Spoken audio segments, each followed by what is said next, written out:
then again, this is going to be a wave election. This is not going to be a close election in Rajasthan. Let's shift focus quickly, ladies and gentlemen, to the state where at least the BJP believes कि फंसेगा और फंसेगा तो खींच लेंगे. Whereas on the other hand, Bhupesh Baghel, as far as the exit pollsters and the poll of polls is concerned, seems to be comfortably retaining his position, although a massive slide for the Congress party compared to 2018, when they actually toppled Raman Singh there. So let's look at the multi-poll of polls and what the pollsters are actually saying and how they are putting the numbers in place. Jan Ki Baat very clearly giving the mandate to the Congress party. Axis My India again leaning towards the Congress party, but they are hedging their bets. If this 36-40 and 46-50 kind of number of Axis happens, that means that this is a tight fight. Ye phasega. Aur agar phas gaya, then who takes the glory? That will be a big one. Resort politics or what happens there. CNX says it's Congress. C Voter says it's Congress. Matri says it's Congress. Today's Chanakya says clearly Congress, comfortably Congress, and ETG also saying that very, very comfortably Congress. 46 to win is the state. Do you believe that Bhupesh Baghel will return this kind of purchase, although there are massive gains for the BJP compared to 2018? So there is anti-incumbency, but not as much to topple Bhupesh Baghel. Nalin, Rahul? Well, I think it's going to be a very tight election, to be very honest. There are a lot of swing seats here, lot of tight contests, even though the seat differentials are huge. But actually, if you really look at the numbers, you have a bit of a problem. And a swing, a minor swing, can change fortunes very easily. But the question is, does the BJP have that cadre right now to actually capitalize on anti-incumbency if there is? Now remember, here also, the Hindutva card was played effectively by the Prime Minister himself. First he said, Mahadev ko bhi nahi choda. When he actually married corruption with the Betting app. betting app. So corruption in that betting app with Hindutva politics, with identity politics. So whether that is connected or not, we don't know. There is also, of course, an interesting figure that I want to point out. And this is an interesting one only because you will understand where the BJP lacks here and how much it has to really pick up. The BJP has won no seat with a big 15% plus vote share margin ever. And there are a number of seats that the BJP has not bagged at all. Even though it was in power for a large number of years since the inception of the state before Mr. Baghel. So you actually have a problem here at the ground level. You don't have an engine to match the single engine of Mr. Modi. You don't have that double face. The double engine despite Raman Singh. So let's look at the magic wall, 2 phases. Which are those seats where the BJP has not made inroads and which perhaps will shoulder the Congress? I think this election in Chhattisgarh depends on the first phase. And the first phase is the Naxal affected phase. This is the Bastar, Dantewada phase. And out of the 20 seats, the Congress last time won 17. The BJP won just 2. In fact, in that Naxal belt, the southern part of Chhattisgarh, they just won 1 seat. So if this trend continues, and if you go back and check in 2018, now remember, this has always been a strong phase for the Congress. If you go back and check in 2013, when Raman Singh got his 3rd term, the BJP, did not better the Congress in these 20 seats. They got 8, the Congress got 12, but the gap was much more narrow. The BJP in this southern belt, I think, had about 5 seats out of the 20 there. The issue is for the BJP, if they start winning again in the Naxal affected seats, then yes, this is going to be a BJP victory. This is going to be a state that is much closer. But if you're going to see a similar trend in these 20 seats where the Congress runs away with it, and generally they say, in multi-phase elections, हवा जिस तरफ जा रही है एक phase के बाद उसी तरफ जाएगी. Unless something really dramatic happens, like it happened in Bihar. In 2020, where the hawa itself so you're changed. Saying there could be a knock-on from Madhya Pradesh. Is that what? No. I'm saying there could be a knock-on from the first phase of elections. The first phase, which is the Naxal-affected seats, where the Congress won big last time around, and the margin is also pretty big. Even if they lose, let's say, 2 or 3 seats here, they still have 15, and the BJP's upside is just 5. The BJP has to win big in these constituencies in southern. In fact, Zaka, 15 to 20% vote share, the Congress won 16 seats. And between 20 and 30 vote share, they won 14 seats. So about do the math on that. 30 seats have come with vote shares more than 15%. So the Substantially other high. parts of the state. Of course, that's in 2018 where there were three that's terms of anti-incumbency and anger against Raman Singh and so on. So some of that might get negated. But really, for me, the challenge for the BJP is this belt.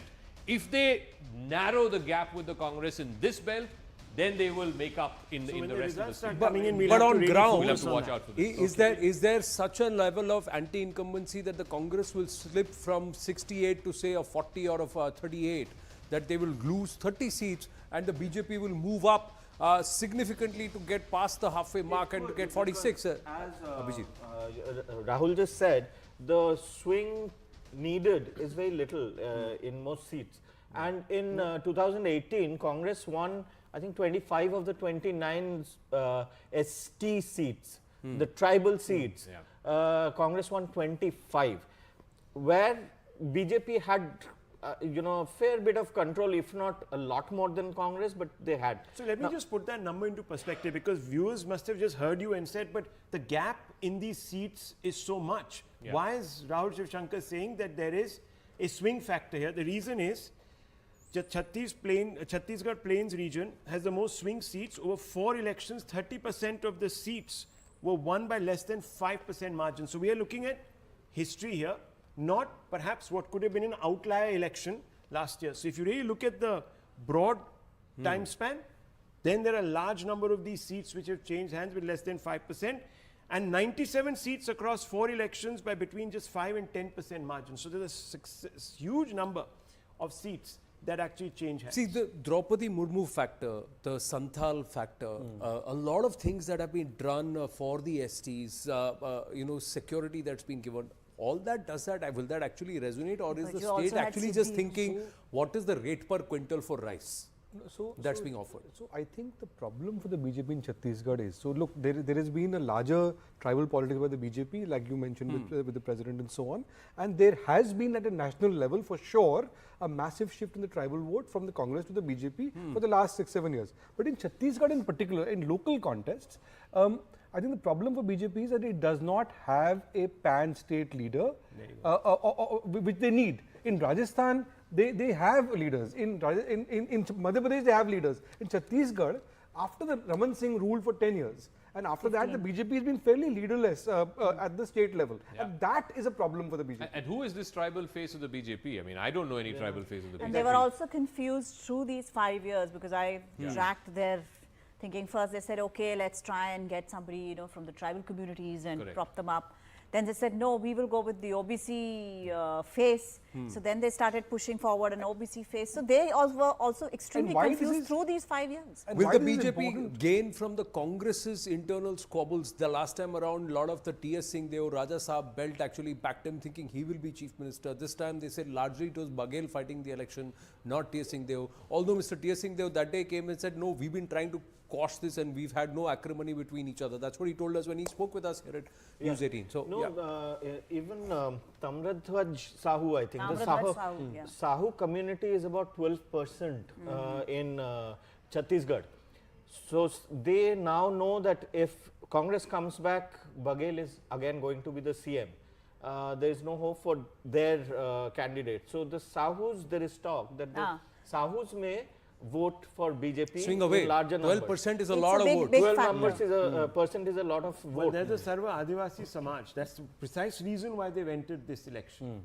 And that could also have a little effect on the ground. So the AAP is also a player, of course, not many seats, but this particular Samaj, this particular grouping, they have actually infiltrated this election to campaign for tribal rights. And let's see. But whose vote will they eat into? Will they eat into Congress's vote, or will they eat into the BJP's? That's the million-dollar question. Largely, you would look at the incumbent being challenged, and if there is anti-incumbency, if there is a pro-incumbency, then but the voter turnout has been high, so you don't even know how to read that. Another place we don't know how to read what is Telangana. So let's quickly shift focus, ladies and gentlemen, and talk about Telangana. Let's quickly bring the beautiful matrix curtain in. And let's look at what Alexa has to say on the multipolar polls in Telangana. This has stumped a lot of people. Many thought that the BRS will be able to buck anti-incumbency because of the popularity that KCR, KTR and K. Kavita have. But is there a strong undercurrent that gives Congress the big hand? And although BJP seems to have made some gains in terms of seat share, AIMIM losing traction there in terms of seat share. As per the mega poll of polls, has the BJP lost a golden opportunity to emerge as a principal opposition, especially after the Hyderabad civic polls? The results will decide how we deliberate, but so far as we look at the poll of polls, does it look like this could be another south of the Vindhyas big ticket for the Congress party to push a revival story, a resurgence story? If they take retain Chhattisgarh, take Telangana, it's 2-2 out of the big four states. How does that mean and what does that work? Let's just quickly deep dive with Zaka and then to Rahul and bring up the vote share numbers, because that's easier to predict for an exit pollster, not so much the seats. The vote share to seat share conversion is a very a game fraught with risk. But in the vote share, the ones who are predicting a big Congress victory are giving a big vote share difference between Congress and BRS. This is a 6% vote difference.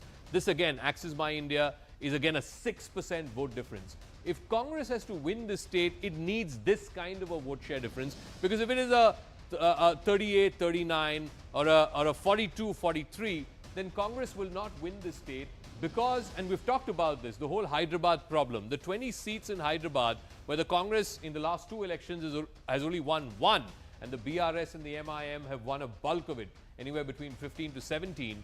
So the Congress is starting inherently with a disadvantage of 20 seats. So it's basically fighting 100 seats. And to win 100, I mean, if 60 is the halfway mark, you need to win 6 out of 10 seats that you're fighting. That is a fairly big number. You can only win 6 out of 10 if the vote share difference is 6%, 5% plus. Otherwise, you're not going to win that state. So I would tend to imagine that if the Congress is winning the state, as most of the exit pollsters are saying, then the vote share has to be in excess of 4, 5, 6%. Otherwise, the Congress won't be able to win this. Just quick point for the BJP, 19% at Lok Sabha, 19.69 Lok Sabha. If a lot of pollsters are saying double-digit vote share, they've done a decent job of retaining some of the Lok Sabha votes, because they had only 7% vote share in 2018. But they didn't build on the momentum. Not necessarily. Just quickly, Zaka, if you want to just go to the problem, they say, I mean, Bihar was the classic example. You have to cross that threshold of 23-24%. Right. That's when you start converting share into seats. At 14, 15, 20%, you're not converting share into seats. No, I'm looking at it from the Lok Sabha point of view. Who are you hitting? No, from the Lok Sabha point of view. If you're saying that the Congress needs to cover, 10 to 12%, then there's a problem. From the Lok Sabha point of view, if the BJP moved from 7 to 19.69 to move from 14 to 28-29% vote share means conversion of seats in Telangana for the Lok Sabha. That's where I'm trying to come from the BJP's point of view. BRS Congress is a very interesting conversation, so please take it forward. As far as Hyderabad is concerned, you have the Hyderabad on the wall also, so then Rahul, you can lead this once he calls up Hyderabad. And correct me if I'm wrong, what I don't understand really is what is the Congress actually promising? So is this going to be an election where there is a negative incumbency vote, or is the Congress actually winning this state? I think that's the fundamental question we have to ask ourselves, because what the Congress is promising exactly what KCR has done, except for a few more percentages on certain things. So I'm really not understanding why the voter, just academic question, why the voter would go for the Congress when it's basically promising the same incentives. But it's a completely different set of people. You see, when you are in a political system, there are relationships between the people and their representative, etc. You find in anti-incumbency a lot of local arrogance, arrogance shown by the local leader, or the inability to reach the leader to express your issues. That becomes a huge issue. So you say, okay, just remove them. MLAs, right? Yeah, so they just want that, we'll just vote this guy out. The next guy will probably listen to us. Number two, I don't think KCR has been able to manage expectations extremely well. There are a lot of good programs, welfare programs, dole programs that were done by this BRS government, some of which have been emulated by the central government, especially after the 2018 elections. But even now, there is rural distress is unemployment. And from what I heard from BRS people, they were very confident about their election management. And but they said that they were worried about the fact that voting percentages in urban areas were low and voting percentages in rural areas where they faced anti-incumbency, the heat of it, have been quite high. Right. I want to add something to what Nistula is saying. In Telangana, one of the reasons why the BJP became big or became the challenger until recently and now is not, was because, see, what Nistula is saying is that when a party is in power for so long, the BJP attracted a snowball effect of people, not for ideological reasons, but because it was the one party that was seen to be able to beat the TRS. The moment the BJP is not looking like a challenger, all of those people have shifted to the Congress. Yeah. The Congress is now looking like a who is best placed to defeat the incumbent? That's the coalition of those who've been So in kept out such of the a scenario, Absolutely. is this the biggest opportunity lost for the BJP, especially after the Hyderabad civic polls, to consolidate itself as perhaps the principal alternative to the BRS? Is this a big lesson saying that you could not get your state leadership right, you had problems there, and a place where you could have actually gained ground because of the Hindutva element also, you've not been able to do it?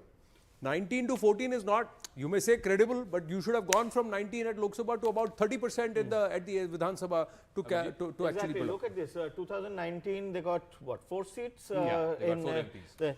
Then there was this unfortunate but something that usually BJP gains from the Bhansa riots, communal violence. It happened in 2008, again in 2021. BJP seemed to be on track. Then the Hyderabad elections, they did extremely well. What happened after that is a massive mystery. I mean, these are conspiracy theories, but there is talk of BJP, BRS. I tell you what, I think they made 2 mistakes. I think they made 2 mistakes. One, in hindsight, of course, hindsight is 2020. It's a great thing. In hindsight, the first mistake, changing Bandi Sanjay, I think was a big mistake. Right. You change Bandi Sanjay, you bring in a Reddy state president, and then the BJP says, oh, we'll make a backward the chief minister. That was completely mixed messaging. The second big mistake, and I think you can fault him for whatever you say, but when Rahul Gandhi went up in rallies and said, A team, B team, BRS is BJP's B team, it just stuck, boss. Not just it that, stuck to the extent that even the Prime Minister had to come on stage and clarify. And what the Prime Minister said in one of his early rallies also hit BRS pretty hard, because he said that, you know, KCR had come to me and he said he wanted to join the NDA, and I said, I'm not going to take people like you.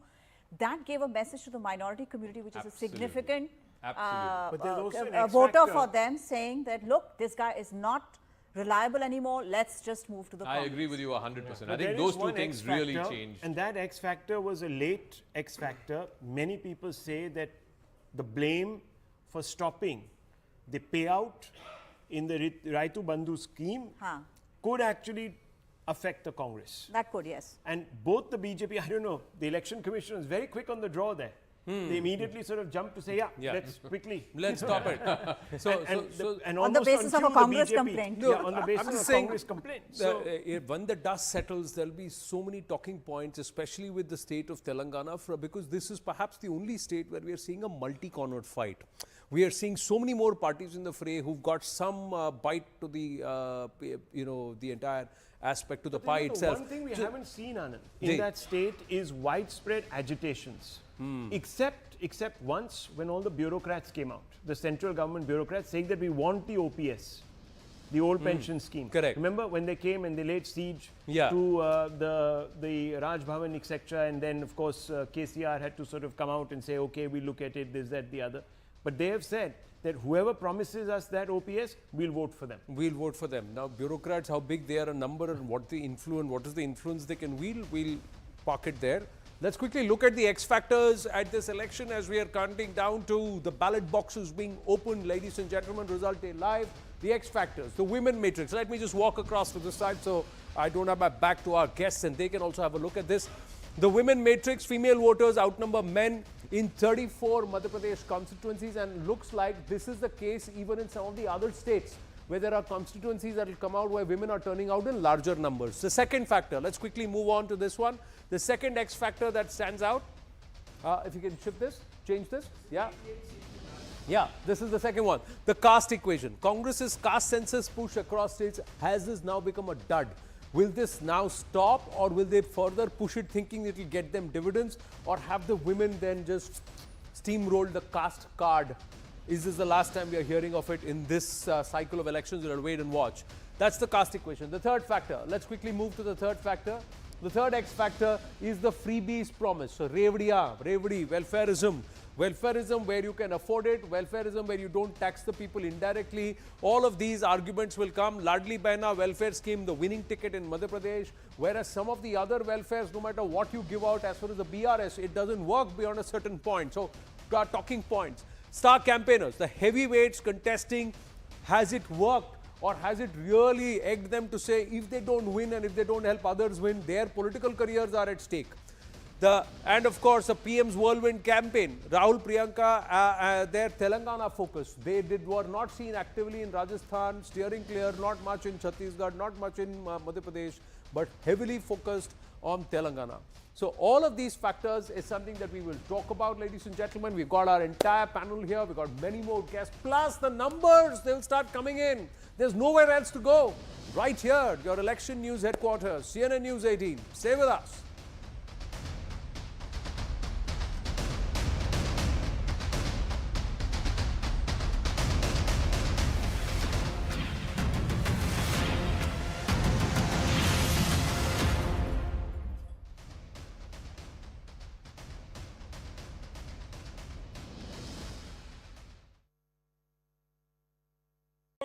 पांच साल में क्या हुआ?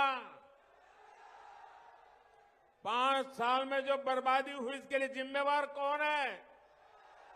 राजस्थान को पीछा धकेलने के लिए जिम्मेवार कौन है? राजस्थान के नौजवानों का भविष्य बर्बाद करने वाले कौन है? यहां कांग्रेस ने पांचों राज्यों में बीजेपी कहीं नहीं आ रही है।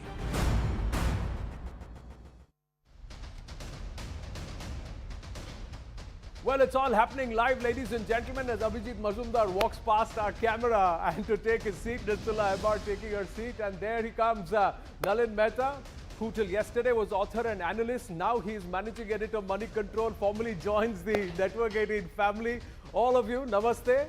And how can I forget my dear friends and colleagues, managing editor, CNN News 18, Zaka Jacob, on that magic wall, which he owns that place. That space belongs to him, and he's got that magic pen in his hand like a magic wand. Like a wand, what right? magic are the numbers going to weave? You're going to see Zaka. And Rahul Shivshankar, our consulting editor. A different role here with the Network 18 family, but he's made tons of notes, and you got to see what M's yesterday or let's say during the exit poll When day. you mean tons of notes, you mean like notes, or you mean like notes? Like, Well, you know, I wouldn't be a journalist. I wouldn't be a journalist if I had made tons of notes of those Well, on notes. exit poll day, it was M. you Boleto. can be a little less modest, you know, Oh. all those tons of Oh, notes. well, I mean, are you trying to suggest that you guys are paying me a lot? Well, on exit poll day, it was M. Boleto. On result day live, what alphabet amongst the political alphabet that Rahul picks up, we'll see. But Zaka, you've had a deep dive into the numbers, the pollsters, what they've said. Is this election going to confuse and confound everyone? First thoughts. I think the exit pollsters certainly seem to be a bit confused. Certainly because the Madhya Pradesh number, at least one of the exit pollsters, certainly the most reputed one, seems to have gone against the grain. I think that's confused people. That's as far as Madhya Pradesh is concerned. Rajasthan, I think, is pretty much a clear picture. I think at least from whatever I've seen, 4 out of 5 polls have given it directionally to the BJP. The magnitude, you can always quibble. Chhattisgarh, again, 9 out of 10 polls I've seen have given it directionally to the Congress. Telangana, again, directionally, most of these polls seem to be giving it to the Congress. I would be very, very surprised if there is a change of direction. The change of magnitude, the degree of victory, degree of loss, that is something that, of course, you know, you can't fault exit pollsters for that. But if there's a change of direction, suddenly, let's say the BRS holds on to Telangana, or, you know, the Congress manages to hold on to Rajasthan, I think that would be a surprise. That would be something that would really confound, you know, not just the exit pollsters, but people who are generally interested in elections. So for me, I think what I'm more interested in is, have the exit pollsters got the direction right, but the magnitude, okay, here and there, 10-20 upar niche. but the direction needs to be right, and I think that's the most important. 10-20 ऊपर नीचे हर state में खेल बच सकता है Zaka and Rahul. If you take out the outliers, some experts believe सब जगह मामला फंस रहा है. Every state it could be a tight fight. Does that look at that? In a previous avatar, I've dealt with at least 4 exit pollsters. And you're talking about outliers? Liars. Anyhow, the point is, I have burnt my fingers several times. But the point is that, look, for me, in this particular election, I think it's more than just building up tactical momentum to 2024. I think this is an election really about proving certain strategies that have been deployed. And the fundamental thing that the BJP is banking on is Prime Minister Modi. Very unusually, for a state election, Prime Minister is asking for votes in his own name. Modi ki guarantee. Modi ki guarantee, and you know, he's gone out there, and we played a soundbite yesterday, and he says, when you press the Kamal, you are actually pressing it for me. So, well, you know, this is a big gambit, and it tells you that if it pays off, then the opposition has a problem, because they don't have a leader that has pan-national appeal like Mr. Modi, and they don't want to get into a presidential fight. I mean, Nalin will bear me out on this, but in 2024, they don't want to get into a presidential contest. They want to talk about everything but Mr. Modi.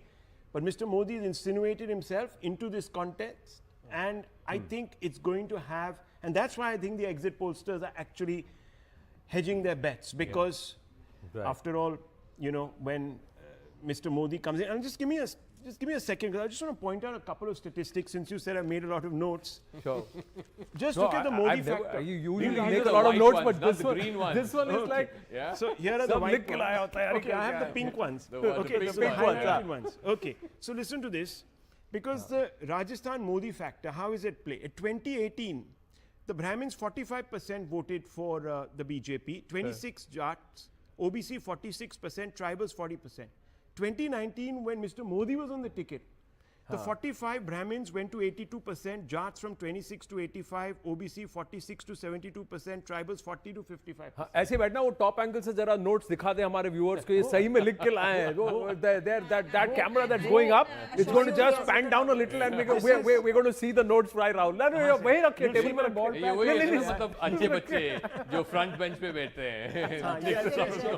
Notes he got a highlighted is highlighted. he's highlighted the pink one. No, just keep it there just keep it there. You know, you're embarrassing with my. Yeah, look, he's not fibbing. Yeah? Okay. So look, but the one thing that one really needs to look out for in Rajasthan, since you brought it up, and I think it's a state that if it goes with the Congress, this is going to be a big leg up for the Congress party. Oh yeah, no, it's not just a leg up. It's a historical bucking the trend. Exactly. Rajasthan has alternately voted BJP and Congress for the last 30 years. So the So Congress, it's a big thing. Mr. Gehlot has taken a huge gamble. What has he done? Absolutely. He's come out and said 6% additional quota for MBCs.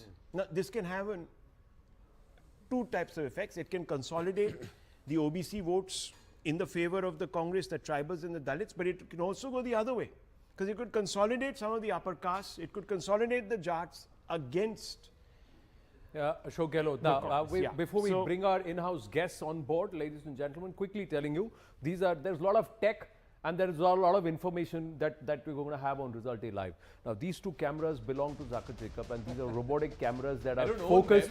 Focused. No, they're focused. What I mean is they're focused on the magic wall and on Zaka. So that's where you're seeing everything. So no camera. This is technology. Now, this is robotic cameras. Beyond that, on the other side, that big wall, beautiful wall that you see in our brand new studio, that's the leaderboard. Now, this is the leaderboard that we have. With all the states being tracked, the states whose results will be announced today, their results will be tracked. So we will keep this on constantly, and जहाँ जिसका किस्मत जिसकी चमक रही है, you will see that color. So if it is Madhya Pradesh, it's supposed to go to the BJP, then it will be Shivraj. Otherwise, it will be replaced with Kamal Nath. Rajasthan, when you've seen Rani Sahiba doing the temple round, so we'll put her picture. We don't know what's going to happen. And Chhattisgarh and of course Telangana. But Mizoram, the election commission decided they're not going to. In Madhya Pradesh, you're going to put Kamal Nath, who hasn't been declared by their party as the chief minister. No, so Rani Sahiba has also not been declared. So we're putting it. So we're just going to say that who are the faces for the campaign for the respective parties, we'll put their faces there. BRS, we may just not see KCR there, and it may be Revant Reddy. Well, what a surprise there. Now to the lady and the gentleman along with Zaka. Your thoughts after you've deep dived into the exit poll numbers. Are they liars, outliers, or do you feel that the results will vary from when counting confused comes as in? hell, and I mean, if I can use that word on camera, on live TV.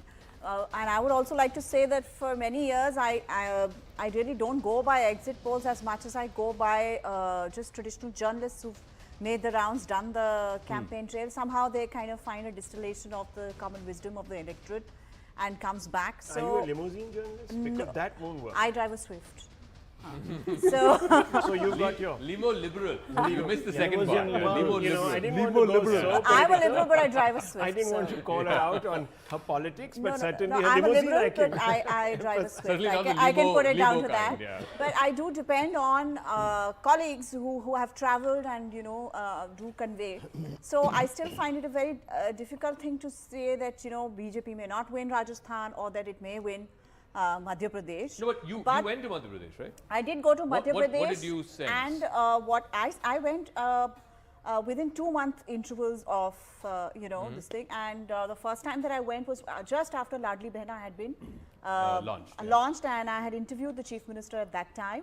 And at that time, the entire party apparatus was quite down in the dumps. The party workers and cadres were unenthused, and there was a very strong feeling that, okay, time to pack up and let's leave. Okay. The party leadership in Delhi basically told me that we have only this Ladli Behna platform for us, plus the fear that if the Congress comes to power, what will happen to our Vyavastha? Yeah. Whoever comes to power within the party, any leader from BJP is fine, because whatever it is, the system is ours. But if somebody from the Congress comes and Congress comes back to power, then the party workers will have to think again what will happen to them. So I found that the second time that I went, the enthusiasm levels were a little up. I think there was a little fear that if after 18 years party is out of power, what will happen? Will there be some sort of a political vindictiveness? Kaam kaun karwayega hamare? All of those things were there. So at least the cadre was hitting the ground.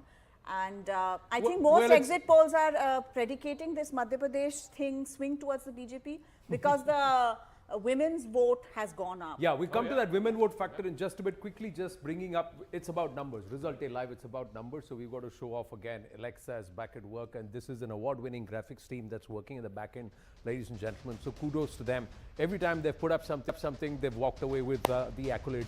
Even now, they've got some fresh accolades in their kitty. So congratulations to them in advance.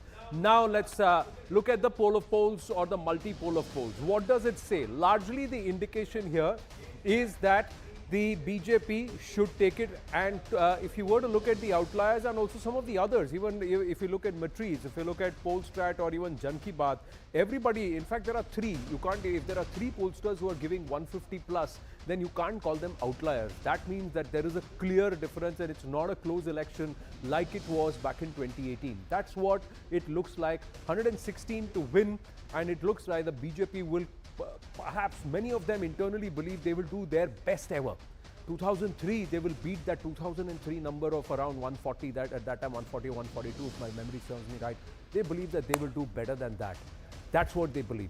Zaka, Abhijit, and of course Nalin Mehta, money control mein hai nahi, wo baad mein puchenge, vote control mein hai ki nahi BJP ke? So, I kind of agree with Nistula and Rahul both. See, the important thing in this election is I think the stakes are much higher for the Congress than for the BJP. Simply because historically, if you see these elections, and I think the bigger picture here is it's like people call it a semi-final before the Lok Sabha election in 2024 and so on. The bigger picture here is that historically, these election results have not had that much of an impact on the Lok Sabha election. In 2013, for example, BJP lost all these states and it swept 3 of them in Lok Sabha in 2024, right? So in that sense, I don't think we should see too much for 2024. But why it's important for Congress is that if they win 3 of 4 or all 4 or 3 or even 2, and importantly Telangana, then they're going to have their tails up. Then they're going to have momentum. At a time when Rahul Gandhi has had some kind of a resurrection, they've just won Karnataka. So it'll enthuse the opposition a great deal and make them believe that they can give the BJP a real run for the money in 2024. On the other hand, for the BJP, I think what's really at stake is not so much the victory, but the cadre coming together and as some kind of a dress rehearsal, if you like. For example, if you can the exit polls are showing a victory for the BJP in Madhya Pradesh against the grain. Now, 3 months ago, everybody was saying the BJP is out of the game, right? Yeah. It was going to be a Congress victory 3 or 4 70 months 80 back. सीटें भी नहीं मिलेंगी. seats. Yeah. They So said now- 70-80 सीटें भी BJP को नहीं मिलने वाली. That's what they were saying now 3.5 to months me, ago. irrespective of who wins, if it's a close election in Madhya Pradesh, then what you are saying is that despite 20 years of anti-incumbency, the party machinery is so strong on the ground that you've still given a strong fight after 20 years of incumbency in a state election. Imagine what that will do in the Lok Sabha election. So let's dwell on the Modi and the Mahila factor with Zaka on the wall. And Zaka, if you can juxtapose the unprecedented Mahila voter turnout with the close fight that Madhya Pradesh has been, the 2018 numbers, vote share differences, etc. So let's talk about the Mahila factor. We've talked about this earlier in earlier programs as well. There are almost 18.5 lakh women voters, new women voters as compared to the 2018 poll, who have come out, who have turned out and voted this time around. Whether they have voted for Ladli Behna favouring the BJP or whether they have voted for the Congress guarantees, we don't know. But the number of women voters is substantially higher. This is almost 2% of the entire voter turnout in this election. 2.41 crore, the entire number of women who turned up, as opposed to, that was in 2018. This time around, there's been 2.72 crore. So can I almost add one point of context to this? Yeah. In the last election, 6% more female voters voted for the BJP over and above male voters. So the male voter tally was 44%. Yeah. Female voter tally for BJP was 50%. So they got 1 out of 2 women to vote for them. The Congress had 40%, 10% less. Yeah. Female So votes. again, in this, whatever, 18 lakh plus new women voters who've been added in the 2023 election, like I said, if a bulk of these women are voting for the BJP, that means the BJP already has a 2% sort of starting gap with the Congress. That 2% extra is going to the BJP if they are voting for Ladli Behna. So that's 10%. Zaka, if you look at the last election, it's a 10% gap yeah. that the So Congress will you're have to basically make saying up. 12% there. 12%. 10% plus 2. That is if these 2% have voted. Of course, entirely So for the take BJP. Let's take it as 1% because 1 in 2. So let's assume that. Anyway, so that's the women factor. No, but in 2018, what was the vote share gap between the two? If this 2%, how critical does that become? No, in fact, in the 2018, Vidhan Sabha level? the BJP had a greater dead heat. vote share Yeah. than the Congress. In fact, the BJP had something like 0.13%, Yeah. more than the Congress. But the Congress had more number of seats. It had 114. BJP had 109, despite the fact that the BJP had 0.13% more. That is because there were a large number of tight fights. And I'm just going to show you that because you asked me that, Anand. The number of tight fights that we saw in 2018, more than 30 constituencies in 2018, that's more than 10%. The Congress again had a lower vote share, the BJP had a higher vote share, but the Congress got more of those tight fights. Now this is less than 3,000 votes, 30 constituencies, Congress won 15 of them and the BJP won 14. Now why these are important is because these are spread across the state. There are a few here in the Gwalior-Chambal region, there are a few here in the Malwa region, there are a few here in Vindhyachal. So the problem is that, it's not concentrated in one region or two. And Madhya Pradesh, remember, is 6 different regions and they could vote very, very differently. For example, Gwalior-Chambal went predominantly with the Congress last time around, 26 out of 31. The Mahakaushal region, again, went largely with the Congress last time around. Where the BJP managed to sort of save itself was in the central part of the state and, of course, in the extreme eastern part of the state. That's where the BJP saved itself. But I think for me, and this is why the exit pollsters, I am a little more skeptical about the exit pollsters when it comes to Madhya Pradesh because of these tight fights. If the BJP wins an overwhelming number of this 30, let's say they're winning 25 out of 30 or 20 out of 30, then this is a wave election. Then the exit pollsters numbers And are just true. a quick point on that Gwalior region that you're Chambal belt, talking about, there's also a peculiar problem there. The Sindhya Tomar aspect. Yes, so the old guard versus the new guard, will that chemistry work? The maths might, but the chemistry, Well, Anyone's guess. the example there is that Yeah, if the please. by-elections, please. And Abhijit, I want to add a number to what Rahul was saying on the chemistry, on the old guard versus the new guard in the BJP. Before the defection of Jyotiradittya Scindia, about 50% of the ministers in Shivraj Singh Chouhan's government had an RSS or a bona fide RSS or linked background. After these guys came on board, that number went down to 26%. Because a lot of the people were removed and these seats were given to the Congress defectors. Correct. So some of them have now gone back.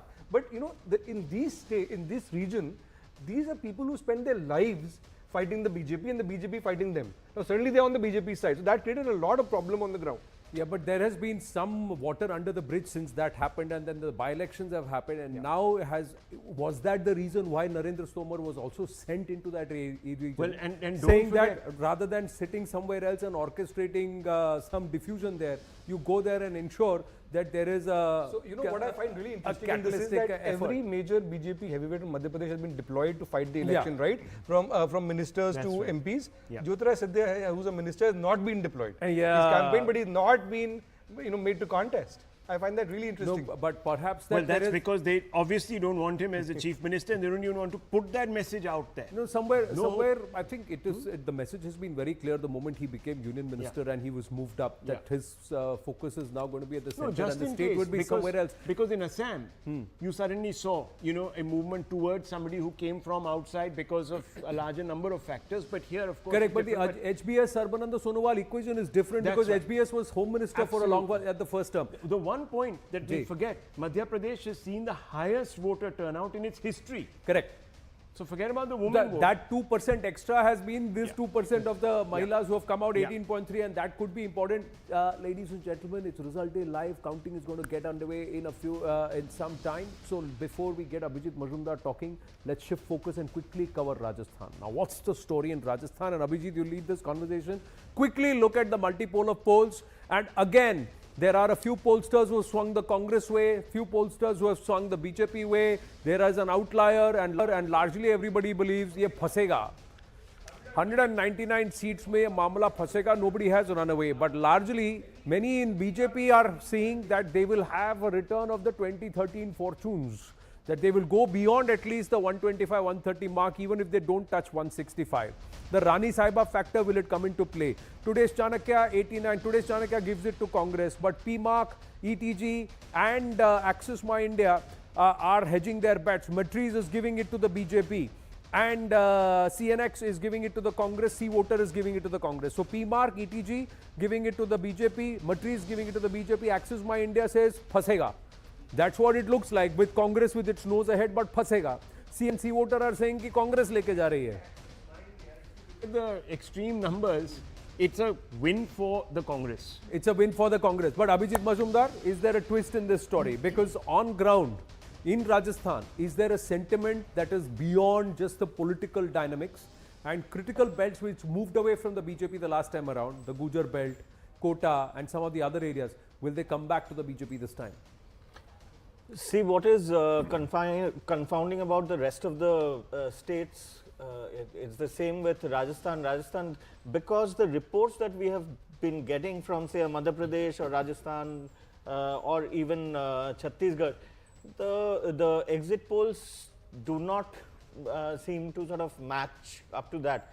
Rajasthan is actually the election for the BJP to take, because Hindutva politics is at play. I mean, it has been a cauldron of communal violence right from Kanhaiyalal's beheading to, at least about 2-3 dozen riots all across Rajasthan, from Alwar to Jodhpur to Jaipur. So it's a fit case for the BJP's Hindutva politics to sort of take over, and it usually does well. But which is why the exit poll results are a little sort of.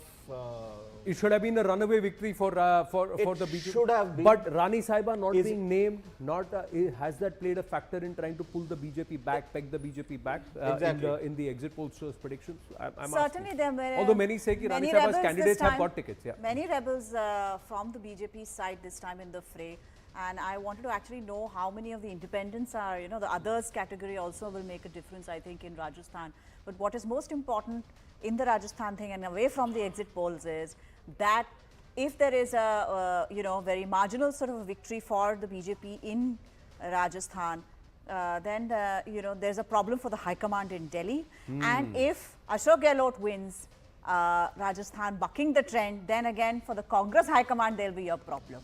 Because, you know, there has been a lot of humiliation that had been doled out by Mr. Gehlot to the Congress High Command when they wanted him to fight the Congress president's election, and he didn't, and there was this kind of a revolt from the party MLAs. The current party president had gone as an observer there, and the MLAs just refused to meet him, and Mr. Gehlot saved his chair there. Correct. And he fought hard to get seats for some of those MLAs this time. So if he wins, then it's actually cocking a sneak at Sachin Pilot. And a lot of these independents are also supported by Mr. Gehlot. Yeah. Right. So that's and let me tell you, there is That is a very unspoken consensus between the party in opposition as well as the party Well, in incumbent, Rajasthan- where you don't actually pay much heed to the independents. There's an agreement, and that's the reason why, even when there have been independents who have been trying to sort of, no one picks them up and does things with them. Correct. So there's an understanding there. Understanding there, but there is also some understanding with core BJP voters that in certain cases, just to defeat the Congress, they have actually voted the independent because they didn't like the BJP candidate. 20% of voters. So those stories too. More stories on the magic wall on Rajasthan. Plus, we will quickly cover Chhattisgarh and Telangana as the clock is ticking for the ballot boxes to be open. Ladies and gentlemen, we're going to take a quick break. Stay with us.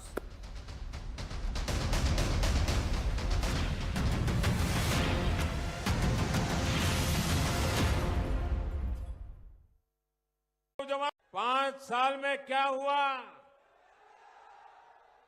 5 साल में जो बर्बादी हुई, इसके लिए जिम्मेवार कौन है? राजस्थान को पीछा धकेलने के लिए जिम्मेवार कौन है? राजस्थान के नौजवानों का भविष्य बर्बाद करने वाले कौन है? यहां कांग्रेस ने राजस्थान को भ्रष्टाचार, दंगों और अपराधों में अग्रणी बना दिया है, और इसलिए राजस्थान कह रहा है, इसलिए राजस्थान कह रहा है, जादूगर जी, कौन ही मिले वोट जी।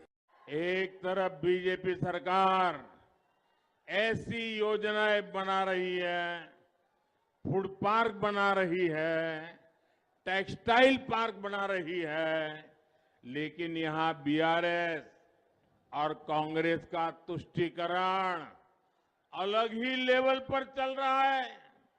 बीआरएस तो टेक्नोलॉजी तक में तुष्टीकरण ले आई है। क्या अब भारत में धर्म के आधार पर भी आईटी पार्क बनेगा क्या? ये खेल चलता रहेगा क्या? क्या ये भारत के संविधान का सम्मान है क्या? क्या ये बाबा साहब आंबेडकर की भावनाओं का आदर है क्या? केसीआर के लोगों ने भ्रष्टाचार किया है। इसके दूसरी ओर भारतीय जनता पार्टी की नरेंद्र मोदी सरकार ने भारतीय जनता पार्टी के स्थापना से 1950 से जनसंघ से लेकर अब तक जितने वादे किए थे, ये 9 साल में हमने सभी वादे पूरे किए हैं।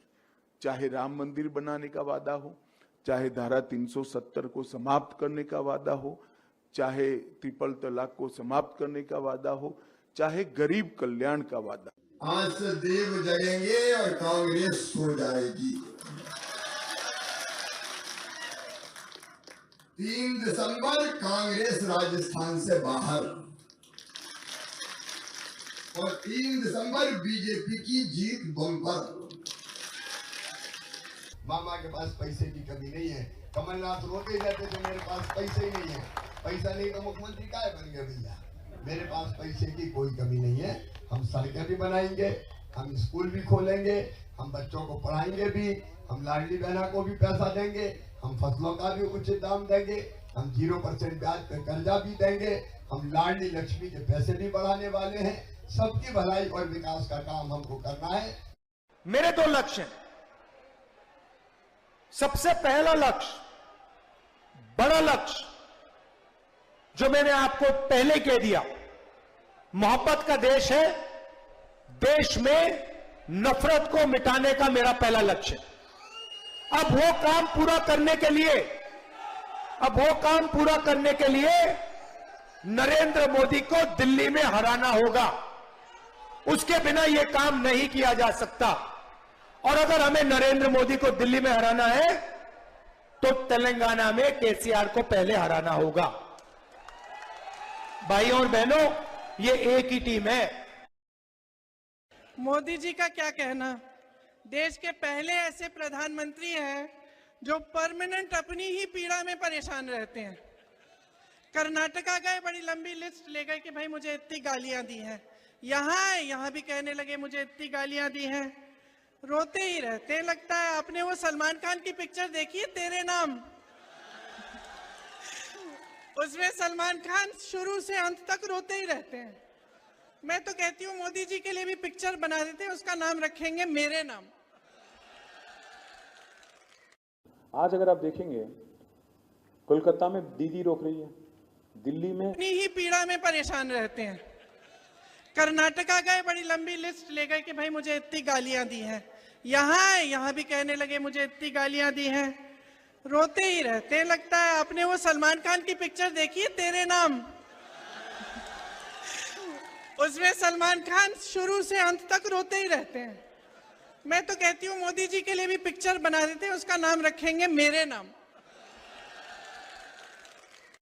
आज अगर आप देखेंगे कोलकाता में दीदी रोक रही है, दिल्ली में अरविंद केजरीवाल रोक रहे हैं, चेन्नई में स्टालिन जी रोक रहे हैं, और यहाँ पे हैदराबाद में केसीआर उनके लिए एक अड़चन बन चुके हैं बीजेपी के लिए। एक कांग्रेस पार्टी जहाँ कहीं भी उनको आपस में टक्कर होता है दोनों का, हर जगह कांग्रेस का हार ही हार है। तो मैं इसलिए कह रहा हूँ राहुल गांधी को अपना खुद का स्टेट और खुद का सीट, पहले अमेठी जीतो, पहले उत्तर प्रदेश जीतो जहाँ से आपकी फैमिली आती है, बाद में बाहर आके कोशिश कर लेना इधर उधर। Amit Shah ji says lot of things, Yogi ji says lot of things, Modi ji also says lot of things, but the fact is their party is not going to win one seat also in Telangana. So they are irrelevant as far as Telangana is concerned. In the last 6 to 8 months, we worked together to make sure that the people have now faith in the Congress party's policies and government's work, and if the BJP is in a complete disarray, there is so much disaffection and sort of pulls and pressures within the organization that people are also watching that. Therefore, not just Rajasthan, but Madhya Pradesh, Chhattisgarh, Telangana, all these states the Congress party will do exceedingly well and form governments there. I think the AICC central leadership was very cognizant of the fact that these are very, very important issues, and that is the reason today BJP is now, helpless. They were not even able to raise issues that they should have raised as an opposition. So I'm saying that Rajasthan will see a change of events. 30-year tradition of 5 years BJP, 5-year Congress, that will come to an end. The Congress party will come back with a greater mandate than we had last time. So this 30-year tradition is about to break, and Congress party will form a majority government in Rajasthan. I've won elections for 44 years. And they are going to preach to me where I am from. It's rubbish. People of Madhya Pradesh who have worked with for 45 years know what I am. Telangana के मंत्री बोल रहे हैं 10 साल से हम लोग विपक्ष में हैं और कांग्रेस भ्रष्टाचार है। मतलब ये है कि आपको बोलने भी कुछ नहीं लगता, सत्ता में वो है और आरोप कांग्रेस पर। मैं तो प्रधानमंत्री जी से कहना चाहूँगा, वो मुझे गाली दे रहे हैं, छत्तीसगढ़ में आके मुझे गाली दे रहे हैं ना, झूठा आरोप लगा रहे हैं। मैं किस समुदाय से आता हूँ? ओबीसी वही भर है क्या? ओबीसी मैं भी हूँ। वो तो जब मुख्यमंत्री बना तब वो संशोधन करके ओबीसी में आया, नहीं तो ओबीसी में भी नहीं थे वो। तो पर उपदेश कुशल बहुतेरे, आप इस प्रकार से आवरण में छुप नहीं सकते। आप जिम्मेदारी के पद पर बैठे हैं, आपको उन सवालों का जवाब देना होगा। आप क्यों कास्ट सेंसस नहीं कराते? क्या डर है आपको? और किससे डरे हुए हैं जो आप कास्ट सेंसस नहीं करा रहे हैं? और प्रधानमंत्री के पद पर बैठे हैं, यदि आलोचना होगी प्रधानमंत्री की होती है, किसी व्यक्ति की नहीं, तो आप उसको व्यक्तिगत रूप से क्यों लेते हैं? 5 साल में क्या हुआ? 5 साल में क्या हुआ? 5 साल में जो बर्बादी हुई, इसके लिए जिम्मेवार कौन है? राजस्थान को पीछा धकेलने के लिए जिम्मेवार कौन है? राजस्थान के नौजवानों का भविष्य बर्बाद करने वाले कौन है? यहां कांग्रेस ने राजस्थान को भ्रष्टाचार, दंगों और अपराधों में अग्रणी बना दिया है और इसलिए राजस्थान कह रहा है, इसलिए राजस्थान कह रहा है, जादूगर जी कौन ही मिले वोट जी।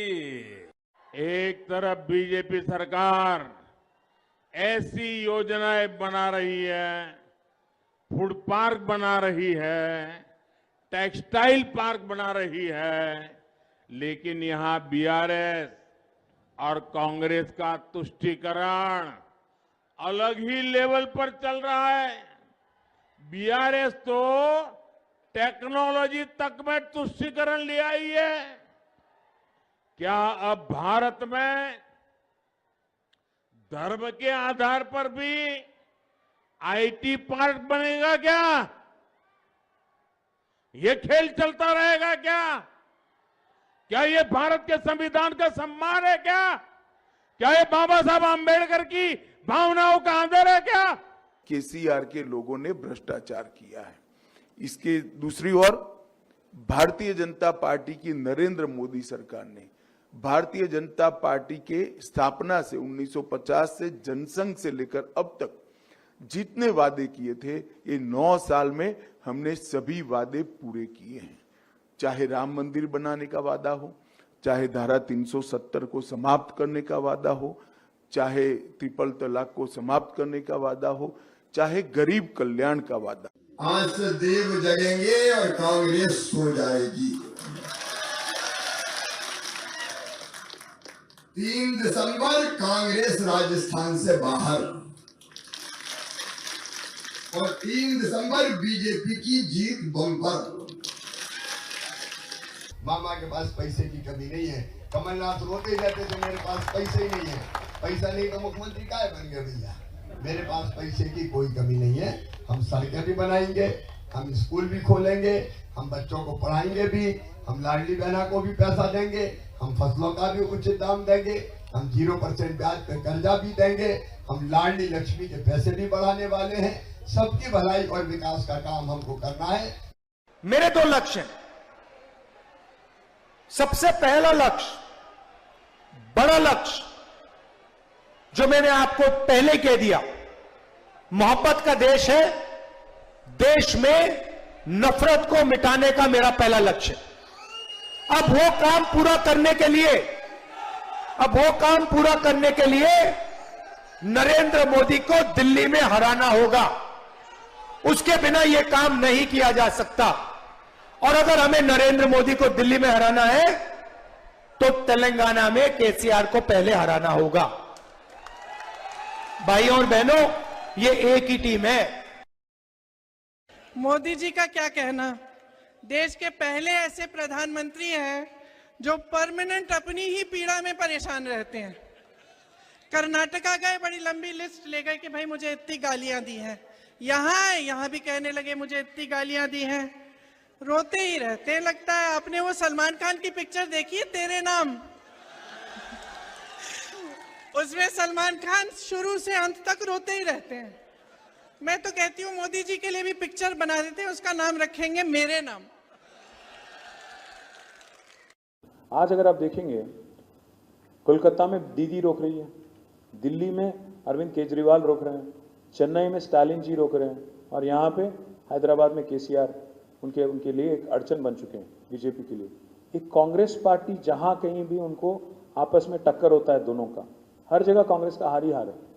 तो मैं इसीलिए कह रहा हूँ राहुल गांधी को अपना खुद का स्टेट और खुद का सीट, पहले अमेठी जीतो, पहले उत्तर प्रदेश जीतो जहाँ से आपकी फैमिली आती है, बाद में बाहर आके कोशिश कर लेना इधर उधर। Amit Shah ji says lot of things, Yogi ji says lot of things, Modi ji also says lot of things, but the fact is their party is not going to win one seat also in Telangana.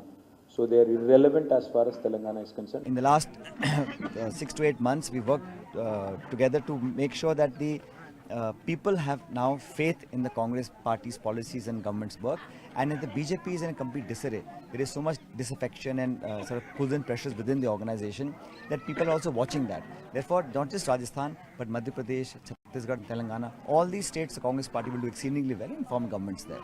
I think the AICC central leadership was very cognizant of the fact that these are very, very important issues, and that is the reason today BJP is now, helpless. They were not even able to raise issues that they should have raised as an opposition. So I'm saying that Rajasthan will see a change of events. 30-year tradition of 5 years BJP, 5-year Congress, that will come to an end. The Congress party will come back with a greater mandate than we had last time. So this 30-year tradition is about to break, and Congress party will form a majority government in Rajasthan. I've won elections for 44 years. And they are going to preach to me where I am from. It's rubbish. People of Madhya Pradesh, who have worked with for 45 years, know what I am. Telangana के मंत्री बोल रहे हैं 10 साल से हम लोग विपक्ष में हैं और कांग्रेस भ्रष्टाचार है। मतलब ये है कि आपको बोलने भी कुछ नहीं लगता, सत्ता में वो है और आरोप कांग्रेस पर। मैं तो प्रधानमंत्री जी से कहना चाहूँगा, वो मुझे गाली दे रहे हैं, छत्तीसगढ़ में आके मुझे गाली दे रहे हैं ना, झूठा आरोप लगा रहे हैं। मैं किस समुदाय से आता हूँ? ओबीसी वही भर है क्या? ओबीसी मैं भी हूँ। वो तो जब मुख्यमंत्री बना तब वो संशोधन करके ओबीसी में आया, नहीं तो ओबीसी में भी नहीं थे वो। तो पर उपदेश कुशल बहुतेरे, आप इस प्रकार से आवरण में छुप नहीं सकते। आप जिम्मेदारी के पद पर बैठे हैं, आपको उन सवालों का जवाब देना होगा। आप क्यों कास्ट सेंसस नहीं कराते? क्या डर है आपको? और किससे डरे हुए हैं जो आप कास्ट सेंसस नहीं करा रहे हैं? और प्रधानमंत्री के पद पर बैठे हैं, यदि आलोचना होगी तो प्रधानमंत्री की होती है, किसी व्यक्ति की नहीं। तो आप उसको व्यक्तिगत रूप से क्यों लेते हैं? 5 साल में क्या हुआ? 5 साल में क्या हुआ? 5 साल में जो बर्बादी हुई, इसके लिए जिम्मेवार कौन है? राजस्थान को पीछा धकेलने के लिए जिम्मेवार कौन है? राजस्थान के नौजवानों का भविष्य बर्बाद करने वाले कौन है? यहां कांग्रेस ने राजस्थान को भ्रष्टाचार, दंगों और अपराधों में अग्रणी बना दिया है, और इसलिए राजस्थान कह रहा है, इसलिए राजस्थान कह रहा है, जादूगर जी कौन ही मिले वोट जी। एक तरफ बीजेपी सरकार ऐसी योजनाएं बना रही है, फूड पार्क बना रही है, टेक्सटाइल पार्क बना रही है, लेकिन यहां बीआरएस और कांग्रेस का तुष्टीकरण अलग ही लेवल पर चल रहा है। बीआरएस तो टेक्नोलॉजी तक में तुष्टीकरण ले आई है। क्या अब भारत में धर्म के आधार पर भी आईटी पार्क बनेगा क्या? ये खेल चलता रहेगा क्या? क्या ये भारत के संविधान का सम्मान है क्या? क्या ये बाबा साहब आंबेडकर की भावनाओं का आदर है क्या? केसीआर के लोगों ने भ्रष्टाचार किया है। इसके दूसरी ओर भारतीय जनता पार्टी की नरेंद्र मोदी सरकार ने भारतीय जनता पार्टी के स्थापना से 1950 से जनसंघ से लेकर अब तक जितने वादे किए थे, ये 9 साल में हमने सभी वादे पूरे किए हैं। चाहे राम मंदिर बनाने का वादा हो, चाहे धारा 370 को समाप्त करने का वादा हो, चाहे ट्रिपल तलाक को समाप्त करने का वादा हो, चाहे गरीब कल्याण का वादा। आज से देव जगेंगे और कांग्रेस सो जाएगी। 3 दिसंबर कांग्रेस राजस्थान से बाहर। और 3 दिसंबर बीजेपी की जीत बम्पर। मामा के पास पैसे की कमी नहीं है। कमलनाथ रोते जाते थे मेरे पास पैसे ही नहीं है, पैसा नहीं तो मुख्यमंत्री काहे बन गए भैया। मेरे पास पैसे की कोई कमी नहीं है। हम सड़कें भी बनाएंगे, हम स्कूल भी खोलेंगे, हम बच्चों को पढ़ाएंगे भी, हम लाडली बहना को भी पैसा देंगे, हम फसलों का भी उचित दाम देंगे, हम 0% ब्याज पे कर्जा भी देंगे, हम लाडली लक्ष्मी के पैसे भी बढ़ाने वाले हैं। सबकी भलाई और विकास का काम हमको करना है। मेरे 2 लक्ष्य हैं। सबसे पहला लक्ष्य, बड़ा लक्ष्य, जो मैंने आपको पहले कह दिया, मोहब्बत का देश है। देश में नफरत को मिटाने का मेरा पहला लक्ष्य। अब वो काम पूरा करने के लिए नरेंद्र मोदी को दिल्ली में हराना होगा। उसके बिना यह काम नहीं किया जा सकता। और अगर हमें नरेंद्र मोदी को दिल्ली में हराना है तो तेलंगाना में केसीआर को पहले हराना होगा। भाइयों और बहनों, ये एक ही टीम है। मोदी जी का क्या कहना, देश के पहले ऐसे प्रधानमंत्री हैं जो परमानेंट अपनी ही पीड़ा में परेशान रहते हैं। कर्नाटका गए, बड़ी लंबी लिस्ट ले गए कि भाई मुझे इतनी गालियां दी हैं, यहां भी कहने लगे मुझे इतनी गालियां दी हैं, रोते ही रहते हैं। लगता है आपने वो सलमान खान की पिक्चर देखी है, तेरे नाम? उसमें सलमान खान शुरू से अंत तक रोते ही रहते हैं। मैं तो कहती हूँ मोदी जी के लिए भी पिक्चर बना देते हैं, उसका नाम रखेंगे मेरे नाम। आज अगर आप देखेंगे, कोलकाता में दीदी रोक रही है, दिल्ली में अरविंद केजरीवाल रोक रहे हैं, चेन्नई में स्टालिन जी रोक रहे हैं, और यहाँ पे हैदराबाद में केसीआर उनके लिए एक अड़चन बन चुके हैं बीजेपी के लिए। एक कांग्रेस पार्टी जहाँ कहीं भी उनको आपस में टक्कर होता है दोनों का, हर जगह कांग्रेस का हार ही हार है। तो मैं इसीलिए कह रहा हूँ राहुल गांधी को अपना खुद का स्टेट और खुद का सीट, पहले अमेठी जीतो, पहले उत्तर प्रदेश जीतो जहाँ से आपकी फैमिली आती है, बाद में बाहर आके कोशिश कर लेना इधर उधर। Amit Shah ji says lot of things, Yogi ji says lot of things, Modi ji also says lot of things, but the fact is their party is not going to win one seat also in Telangana. So they are irrelevant as far as Telangana is concerned. In the last 6 to 8 months, we worked together to make sure that the people have now faith in the Congress party's policies and government's work, and if the BJP is in a complete disarray, there is so much disaffection and sort of pulls and pressures within the organization that people are also watching that. Therefore, not just Rajasthan, but Madhya Pradesh, Chhattisgarh, Telangana, all these states the Congress party will do exceedingly well and form governments there. I think the AICC central leadership was very cognizant of the fact that these are very, very important issues, and that is the reason today BJP is now, helpless. They were not even able to raise issues that they should have raised as an opposition. So I'm saying that Rajasthan will see a change of events. 30-year tradition of 5 years BJP, 5-year Congress, that will come to an end. The Congress party will come back with a greater mandate than we had last time. So this 30-year tradition is about to break, and Congress party will form a majority government in Rajasthan. I've won elections for 44 years, and they are going to preach to me where I am from.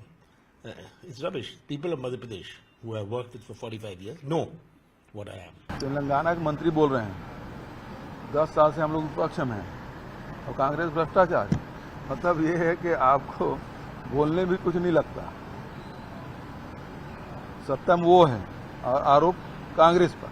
मैं तो प्रधानमंत्री जी से कहना चाहूँगा, वो मुझे गाली दे रहे हैं, छत्तीसगढ़ में आके मुझे गाली दे रहे हैं ना, झूठा आरोप लगा रहे हैं। मैं किस समुदाय से आता हूँ? ओबीसी वही भर है क्या? ओबीसी मैं भी हूँ। वो तो जब मुख्यमंत्री बना तब वो संशोधन करके ओबीसी में आया, नहीं तो ओबीसी में भी नहीं थे वो। तो पर उपदेश कुशल बहुतेरे। आप इस प्रकार से आवरण में छुप नहीं सकते। आप जिम्मेदारी के पद पर बैठे हैं, आपको उन सवालों का जवाब देना होगा। आप क्यों कास्ट सेंसस नहीं कराते? क्या डर है आपको? और किससे डरे हुए हैं जो आप कास्ट सेंसस नहीं करा रहे हैं? और प्रधानमंत्री के पद पर बैठे हैं, यदि आलोचना होगी प्रधानमंत्री की होती है, किसी व्यक्ति की नहीं, तो आप उसको व्यक्तिगत रूप से क्यों लेते हैं? 5 साल में क्या हुआ? 5 साल में क्या हुआ? 5 साल में जो बर्बादी हुई इसके लिए जिम्मेवार कौन है? राजस्थान को पीछा धकेलने के लिए जिम्मेवार कौन है? राजस्थान के नौजवानों का भविष्य बर्बाद करने वाले कौन है? यहां कांग्रेस ने राजस्थान को भ्रष्टाचार, दंगों और अपराधों में अग्रणी बना दिया है और इसलिए राजस्थान कह रहा है,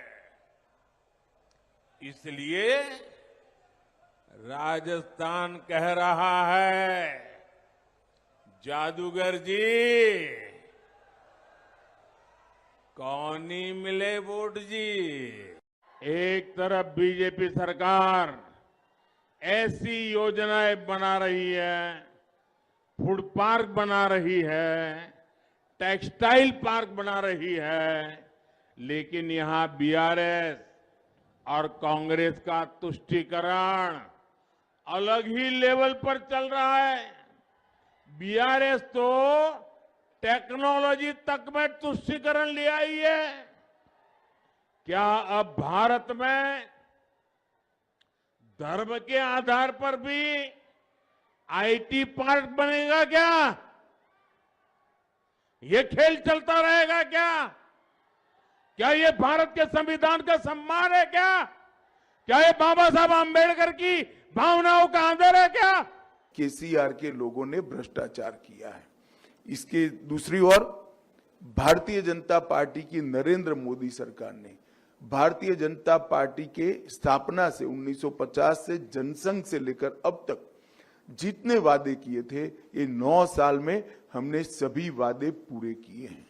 चाहे राम मंदिर बनाने का वादा हो, चाहे धारा 370 को समाप्त करने का वादा हो, चाहे ट्रिपल तलाक को समाप्त करने का वादा हो, चाहे गरीब कल्याण का वादा। आज से देव जगेंगे और कांग्रेस सो जाएगी। 3 दिसंबर कांग्रेस राजस्थान से बाहर और 3 दिसंबर बीजेपी की जीत बम्पर। मामा के पास पैसे की कमी नहीं है। कमलनाथ रोते जाते थे मेरे पास पैसे ही नहीं है, पैसा नहीं तो मुख्यमंत्री काहे बन गए भैया। मेरे पास पैसे की कोई कमी नहीं है। हम सड़कें भी बनाएंगे, हम स्कूल भी खोलेंगे, हम बच्चों को पढ़ाएंगे भी, हम लाडली बहना को भी पैसा देंगे, हम फसलों का भी उचित दाम देंगे, हम 0% ब्याज पे कर्जा भी देंगे, हम लाडली लक्ष्मी के पैसे भी बढ़ाने वाले हैं। सबकी भलाई और विकास का काम हमको करना है। मेरे 2 लक्ष्य हैं।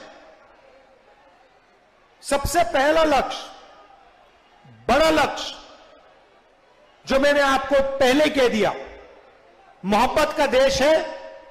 देश में नफरत को मिटाने का मेरा पहला लक्ष्य। अब वो काम पूरा करने के लिए नरेंद्र मोदी को दिल्ली में हराना होगा। उसके बिना यह काम नहीं किया जा सकता। और अगर हमें नरेंद्र मोदी को दिल्ली में हराना है तो तेलंगाना में केसीआर को पहले हराना होगा। भाइयों और बहनों, ये एक ही टीम है। मोदी जी का क्या कहना, देश के पहले ऐसे प्रधानमंत्री हैं जो परमानेंट अपनी ही पीड़ा में परेशान रहते हैं। कर्नाटका गए, बड़ी लंबी लिस्ट ले गए कि भाई मुझे इतनी गालियां दी हैं, यहां भी कहने लगे मुझे इतनी गालियां दी हैं, रोते ही रहते हैं। लगता है आपने वो सलमान खान की पिक्चर देखी है तेरे नाम, उसमें सलमान खान शुरू से अंत तक रोते ही रहते हैं। मैं तो कहती हूँ मोदी जी के लिए भी पिक्चर बना देते हैं, उसका नाम रखेंगे मेरे नाम। आज अगर आप देखेंगे, कोलकाता में दीदी रोक रही है, दिल्ली में अरविंद केजरीवाल रोक रहे हैं, चेन्नई में स्टालिन जी रोक रहे हैं, और यहाँ पे हैदराबाद में केसीआर उनके लिए एक अड़चन बन चुके हैं बीजेपी के लिए। एक कांग्रेस पार्टी जहाँ कहीं भी उनको आपस में टक्कर होता है दोनों का, हर जगह कांग्रेस का हार ही हार है। तो मैं इसीलिए कह रहा हूँ राहुल गांधी को अपना खुद का स्टेट और खुद का सीट, पहले अमेठी जीतो, पहले उत्तर प्रदेश जीतो जहाँ से आपकी फैमिली आती है, बाद में बाहर आके कोशिश कर लेना इधर उधर.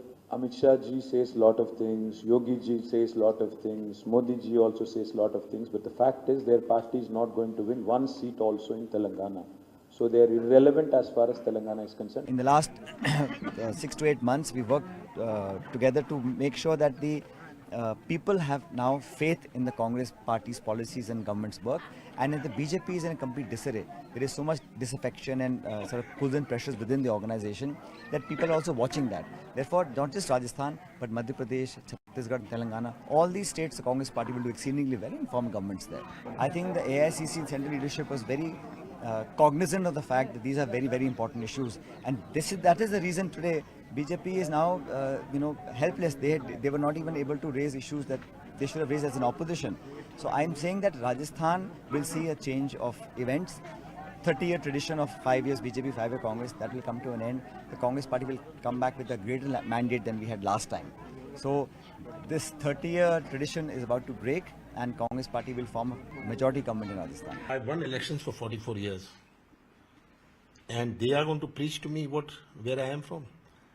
It's rubbish. People of Madhya Pradesh, who have worked with for 45 years, know what I am. Telangana के मंत्री बोल रहे हैं 10 साल से हम लोग विपक्ष में हैं और कांग्रेस भ्रष्टाचार है. मतलब ये है कि आपको बोलने भी कुछ नहीं लगता. सत्ता में वो है और आरोप कांग्रेस पर. मैं तो प्रधानमंत्री जी से कहना चाहूँगा, वो मुझे गाली दे रहे हैं. छत्तीसगढ़ में आके मुझे गाली दे रहे हैं ना, झूठा आरोप लगा रहे हैं. मैं किस समुदाय से आता हूँ? ओबीसी वही भर है क्या? ओबीसी मैं भी हूँ. वो तो जब मुख्यमंत्री बना तब वो संशोधन करके ओबीसी में आया, नहीं तो ओबीसी में भी नहीं थे वो. तो पर उपदेश कुशल बहुतेरे. आप इस प्रकार से आवरण में छुप नहीं सकते. आप जिम्मेदारी के पद पर बैठे हैं, आपको उन सवालों का जवाब देना होगा. आप क्यों कास्ट सेंसस नहीं कराते? क्या डर है आपको? और किससे डरे हुए हैं जो आप कास्ट सेंसस नहीं करा रहे हैं? और प्रधानमंत्री के पद पर बैठे हैं, यदि आलोचना होगी प्रधानमंत्री की होती है, किसी व्यक्ति की नहीं, तो आप उसको व्यक्तिगत रूप से क्यों लेते हैं? 5 साल में क्या हुआ? 5 साल में क्या हुआ? 5 साल में जो बर्बादी हुई, इसके लिए जिम्मेवार कौन है? राजस्थान को पीछा धकेलने के लिए जिम्मेवार कौन है? राजस्थान के नौजवानों का भविष्य बर्बाद करने वाले कौन है? यहां कांग्रेस ने राजस्थान को भ्रष्टाचार, दंगों और अपराधों में अग्रणी बना दिया है. और इसलिए राजस्थान कह रहा है, इसलिए राजस्थान कह रहा है, जादूगर जी कौन ही मिले वोट जी. एक तरफ बीजेपी सरकार ऐसी योजनाएं बना रही है, फूड पार्क बना रही है, टेक्सटाइल पार्क बना रही है, लेकिन यहां बीआरएस और कांग्रेस का तुष्टीकरण अलग ही लेवल पर चल रहा है. बीआरएस तो टेक्नोलॉजी तक में तुष्टीकरण ले आई है. क्या अब भारत में धर्म के आधार पर भी आईटी पार्क बनेगा क्या? ये खेल चलता रहेगा क्या? क्या ये भारत के संविधान का सम्मान है क्या? क्या ये बाबा साहब आंबेडकर की भावनाओं का आदर है क्या? केसीआर के लोगों ने भ्रष्टाचार किया है. इसके दूसरी ओर भारतीय जनता पार्टी की नरेंद्र मोदी सरकार ने भारतीय जनता पार्टी के स्थापना से 1950 से जनसंघ से लेकर अब तक जितने वादे किए थे, ये 9 साल में हमने सभी वादे पूरे किए हैं. चाहे राम मंदिर बनाने का वादा हो, चाहे धारा 370 को समाप्त करने का वादा हो, चाहे ट्रिपल तलाक को समाप्त करने का वादा हो, चाहे गरीब कल्याण का वादा. आज से देव जगेंगे और कांग्रेस सो जाएगी। 3 दिसंबर कांग्रेस राजस्थान से बाहर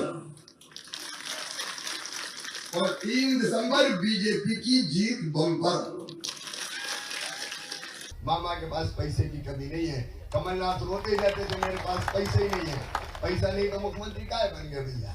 मेरे पास पैसे की कोई कमी नहीं है। हम सड़कें भी बनाएंगे, हम स्कूल भी खोलेंगे, हम बच्चों को पढ़ाएंगे भी, हम लाडली बहना को भी पैसा देंगे, हम फसलों का भी उचित दाम देंगे, हम 0% ब्याज पे कर्जा भी देंगे, हम लाडली लक्ष्मी के पैसे भी बढ़ाने वाले हैं।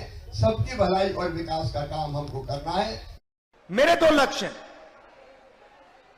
सबसे पहला लक्ष्य, बड़ा लक्ष्य, जो मैंने आपको पहले कह दिया, मोहब्बत का देश है। देश में नफरत को मिटाने का मेरा पहला लक्ष्य। अब वो काम पूरा करने के लिए नरेंद्र मोदी को दिल्ली में हराना होगा। उसके बिना यह काम नहीं किया जा सकता। और अगर हमें नरेंद्र मोदी को दिल्ली में हराना है तो तेलंगाना में केसीआर को पहले हराना होगा। भाइयों और बहनों, ये एक ही टीम है। मोदी जी का क्या कहना, देश के पहले ऐसे प्रधानमंत्री हैं जो परमानेंट अपनी ही पीड़ा में परेशान रहते हैं। कर्नाटका गए, बड़ी लंबी लिस्ट ले गए कि भाई मुझे इतनी गालियां दी हैं, यहां भी कहने लगे मुझे इतनी गालियां दी हैं, रोते ही रहते हैं। लगता है आपने वो सलमान खान की पिक्चर देखी है, तेरे नाम। उसमें सलमान खान शुरू से अंत तक रोते ही रहते हैं। मैं तो कहती हूँ मोदी जी के लिए भी पिक्चर बना देते हैं, उसका नाम रखेंगे मेरे नाम। आज अगर आप देखेंगे, कोलकाता में दीदी रोक रही है, दिल्ली में अरविंद केजरीवाल रोक रहे हैं, चेन्नई में स्टालिन जी रोक रहे हैं, और यहाँ पे हैदराबाद में केसीआर उनके लिए एक अड़चन बन चुके हैं बीजेपी के लिए। एक कांग्रेस पार्टी जहाँ कहीं भी उनको आपस में टक्कर होता है दोनों का, हर जगह कांग्रेस का हार ही हार है।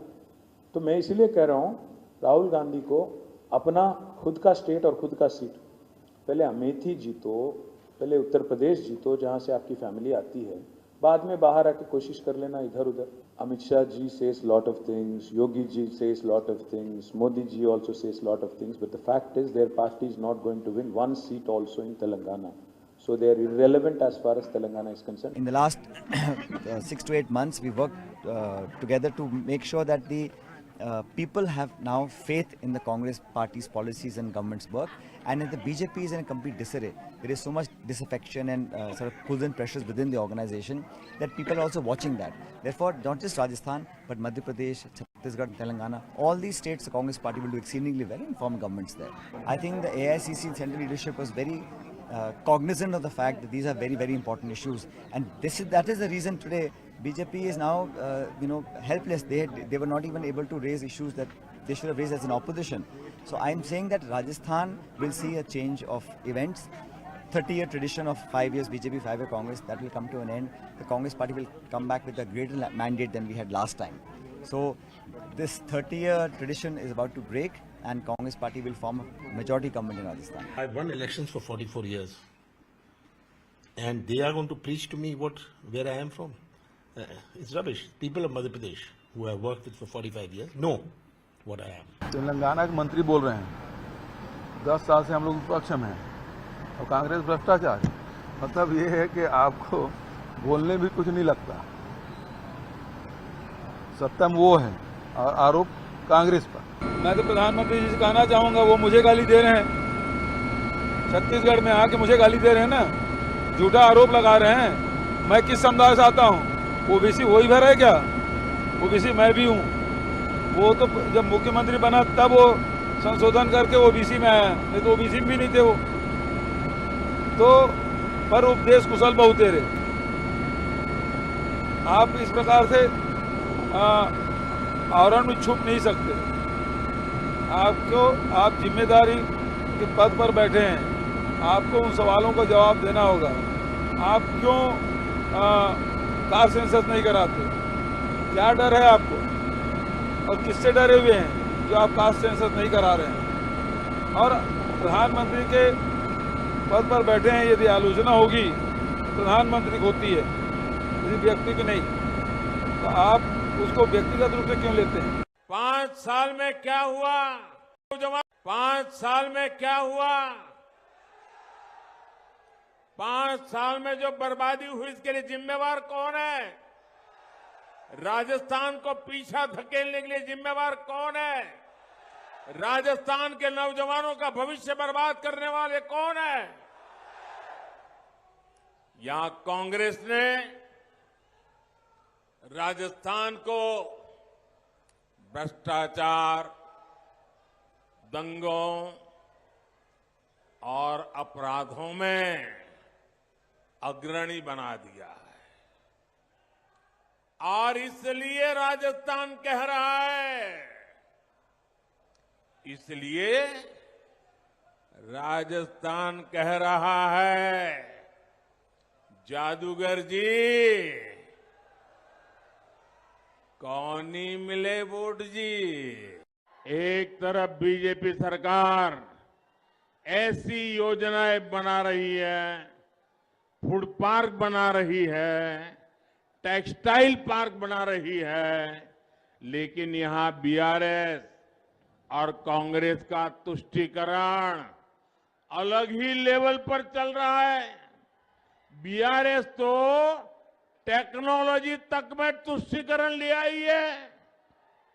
क्या अब भारत में धर्म के आधार पर भी आईटी पार्क बनेगा क्या? ये खेल चलता रहेगा क्या? क्या ये भारत के संविधान का सम्मान है क्या? क्या ये बाबा साहब आंबेडकर की भावनाओं का आदर है क्या? केसीआर के लोगों ने भ्रष्टाचार किया है। इसके दूसरी ओर भारतीय जनता पार्टी की नरेंद्र मोदी सरकार ने भारतीय जनता पार्टी के स्थापना से 1950 से जनसंघ से लेकर अब तक जितने वादे किए थे, ये 9 साल में हमने सभी वादे पूरे किए हैं। चाहे राम मंदिर बनाने का वादा हो, चाहे धारा 370 को समाप्त करने का वादा हो, चाहे ट्रिपल तलाक को समाप्त करने का वादा हो, चाहे गरीब कल्याण का वादा। आज से देव जगेंगे और कांग्रेस सो जाएगी। 3 दिसंबर कांग्रेस राजस्थान से बाहर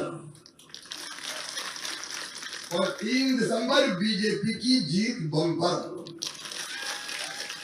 मामा के पास पैसे की कमी नहीं है। कमलनाथ रोते रहते थे मेरे पास पैसे ही नहीं है, पैसा नहीं तो मुख्यमंत्री काहे बन गए भैया। मेरे पास पैसे की कोई कमी नहीं है।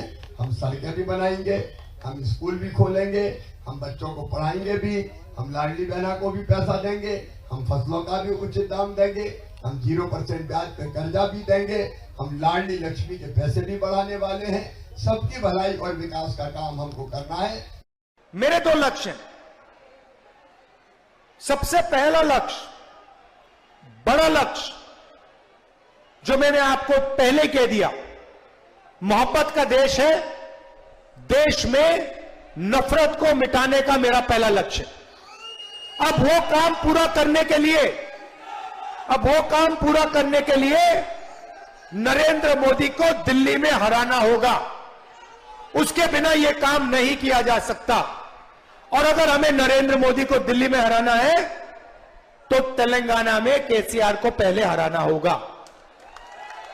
भाइयों और बहनों, ये एक ही टीम है। मोदी जी का क्या कहना, देश के पहले ऐसे प्रधानमंत्री हैं जो परमानेंट अपनी ही पीड़ा में परेशान रहते हैं। कर्नाटका गए, बड़ी लंबी लिस्ट ले गए कि भाई मुझे इतनी गालियां दी हैं, यहां भी कहने लगे मुझे इतनी गालियां दी हैं, रोते ही रहते हैं। लगता है आपने वो सलमान खान की पिक्चर देखी है तेरे नाम, उसमें सलमान खान शुरू से अंत तक रोते ही रहते हैं। मैं तो कहती हूँ मोदी जी के लिए भी पिक्चर बना देते हैं, उसका नाम रखेंगे मेरे नाम। आज अगर आप देखेंगे, कोलकाता में दीदी रोक रही है, दिल्ली में अरविंद केजरीवाल रोक रहे हैं, चेन्नई में स्टालिन जी रोक रहे हैं, और यहाँ पे हैदराबाद में केसीआर उनके लिए एक अड़चन बन चुके हैं बीजेपी के लिए। एक कांग्रेस पार्टी जहाँ कहीं भी उनको आपस में टक्कर होता है दोनों का, हर जगह कांग्रेस का हार ही हार है। तो मैं इसीलिए कह रहा हूँ राहुल गांधी को अपना खुद का स्टेट और खुद का सीट, पहले अमेठी जीतो, पहले उत्तर प्रदेश जीतो जहाँ से आपकी फैमिली आती है, बाद में बाहर आके कोशिश कर लेना इधर उधर. Amit Shah ji says lot of things, Yogi ji says lot of things, Modi ji also says lot of things, but the fact is their party is not going to win one seat also in Telangana. So they are irrelevant as far as Telangana is concerned. In the last 6 to 8 months, we worked together to make sure that the people have now faith in the Congress party's policies and government's work, and if the BJP is in a complete disarray, there is so much disaffection and sort of pulls and pressures within the organization that people are also watching that. Therefore, not just Rajasthan, but Madhya Pradesh, Chhattisgarh, Telangana, all these states the Congress party will do exceedingly well and form governments there.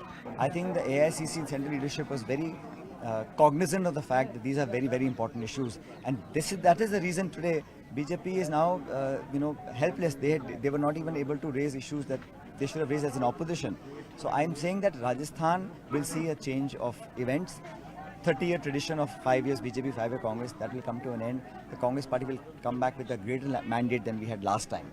So this 30-year tradition is about to break, and Congress party will form a majority government in Rajasthan. I've won elections for 44 years. And they are going to preach to me where I am from.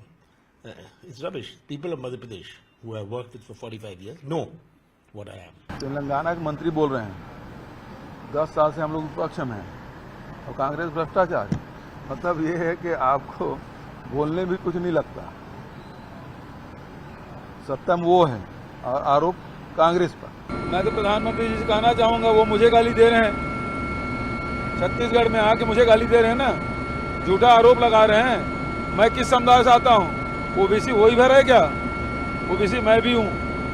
वो तो जब मुख्यमंत्री बना तब वो संशोधन करके OBC में आया, नहीं तो ओबीसी में भी नहीं थे वो. तो पर उपदेश कुशल बहुत तेरे. आप इस प्रकार से आवरण में छुप नहीं सकते. आप जिम्मेदारी के पद पर बैठे हैं, आपको उन सवालों का जवाब देना होगा. आप क्यों कास्ट सेंसस नहीं कराते? क्या डर है आपको? और किससे डरे हुए हैं जो आप कास्ट सेंसस नहीं करा रहे हैं? और प्रधानमंत्री के पद पर बैठे हैं, यदि आलोचना होगी तो प्रधानमंत्री को होती है, किसी व्यक्ति की नहीं. तो आप उसको व्यक्तिगत रूप से क्यों लेते हैं? 5 साल में क्या हुआ? 5 साल में क्या हुआ? 5 साल में जो बर्बादी हुई, इसके लिए जिम्मेवार कौन है? राजस्थान को पीछा धकेलने के लिए जिम्मेवार कौन है? राजस्थान के नौजवानों का भविष्य बर्बाद करने वाले कौन है? यहां कांग्रेस ने राजस्थान को भ्रष्टाचार, दंगों और अपराधों में अग्रणी बना दिया है. और इसलिए राजस्थान कह रहा है, इसलिए राजस्थान कह रहा है, जादूगर जी कौन ही मिले वोट जी. एक तरफ बीजेपी सरकार ऐसी योजनाएं बना रही है, फूड पार्क बना रही है, टेक्सटाइल पार्क बना रही है, लेकिन यहां बीआरएस और कांग्रेस का तुष्टीकरण अलग ही लेवल पर चल रहा है. बीआरएस तो टेक्नोलॉजी तक में तुष्टीकरण ले आई है. क्या अब भारत में धर्म के आधार पर भी आईटी पार्क बनेगा क्या? ये खेल चलता रहेगा क्या?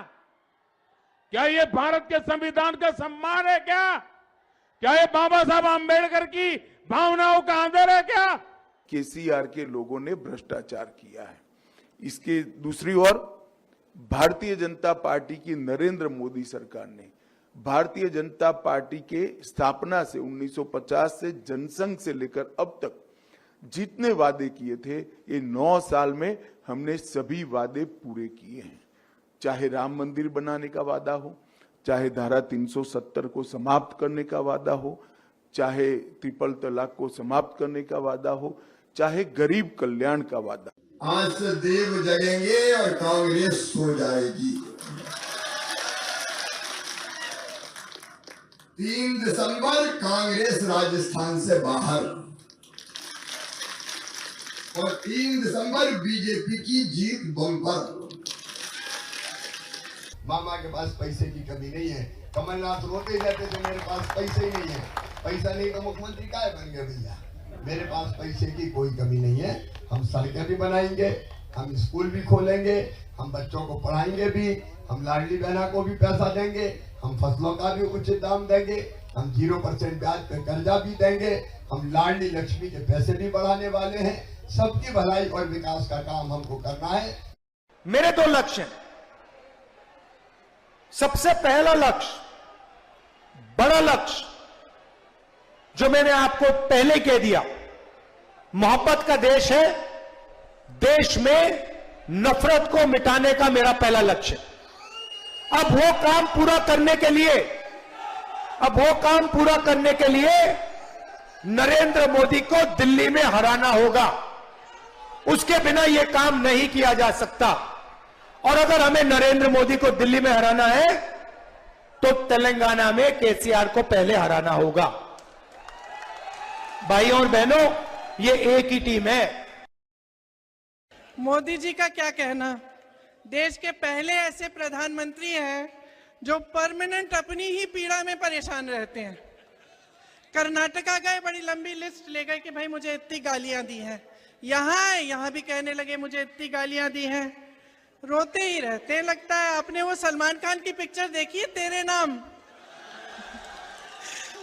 उसमें सलमान खान शुरू से अंत तक रोते ही रहते हैं। मैं तो कहती हूँ मोदी जी के लिए भी पिक्चर बना देते हैं, उसका नाम रखेंगे मेरे नाम। आज अगर आप देखेंगे, कोलकाता में दीदी रोक रही है, दिल्ली में अरविंद केजरीवाल रोक रहे हैं, चेन्नई में स्टालिन जी रोक रहे हैं, और यहाँ पे हैदराबाद में केसीआर उनके लिए एक अड़चन बन चुके हैं बीजेपी के लिए। एक कांग्रेस पार्टी जहाँ कहीं भी उनको आपस में टक्कर होता है दोनों का, हर जगह कांग्रेस का हार ही हार है।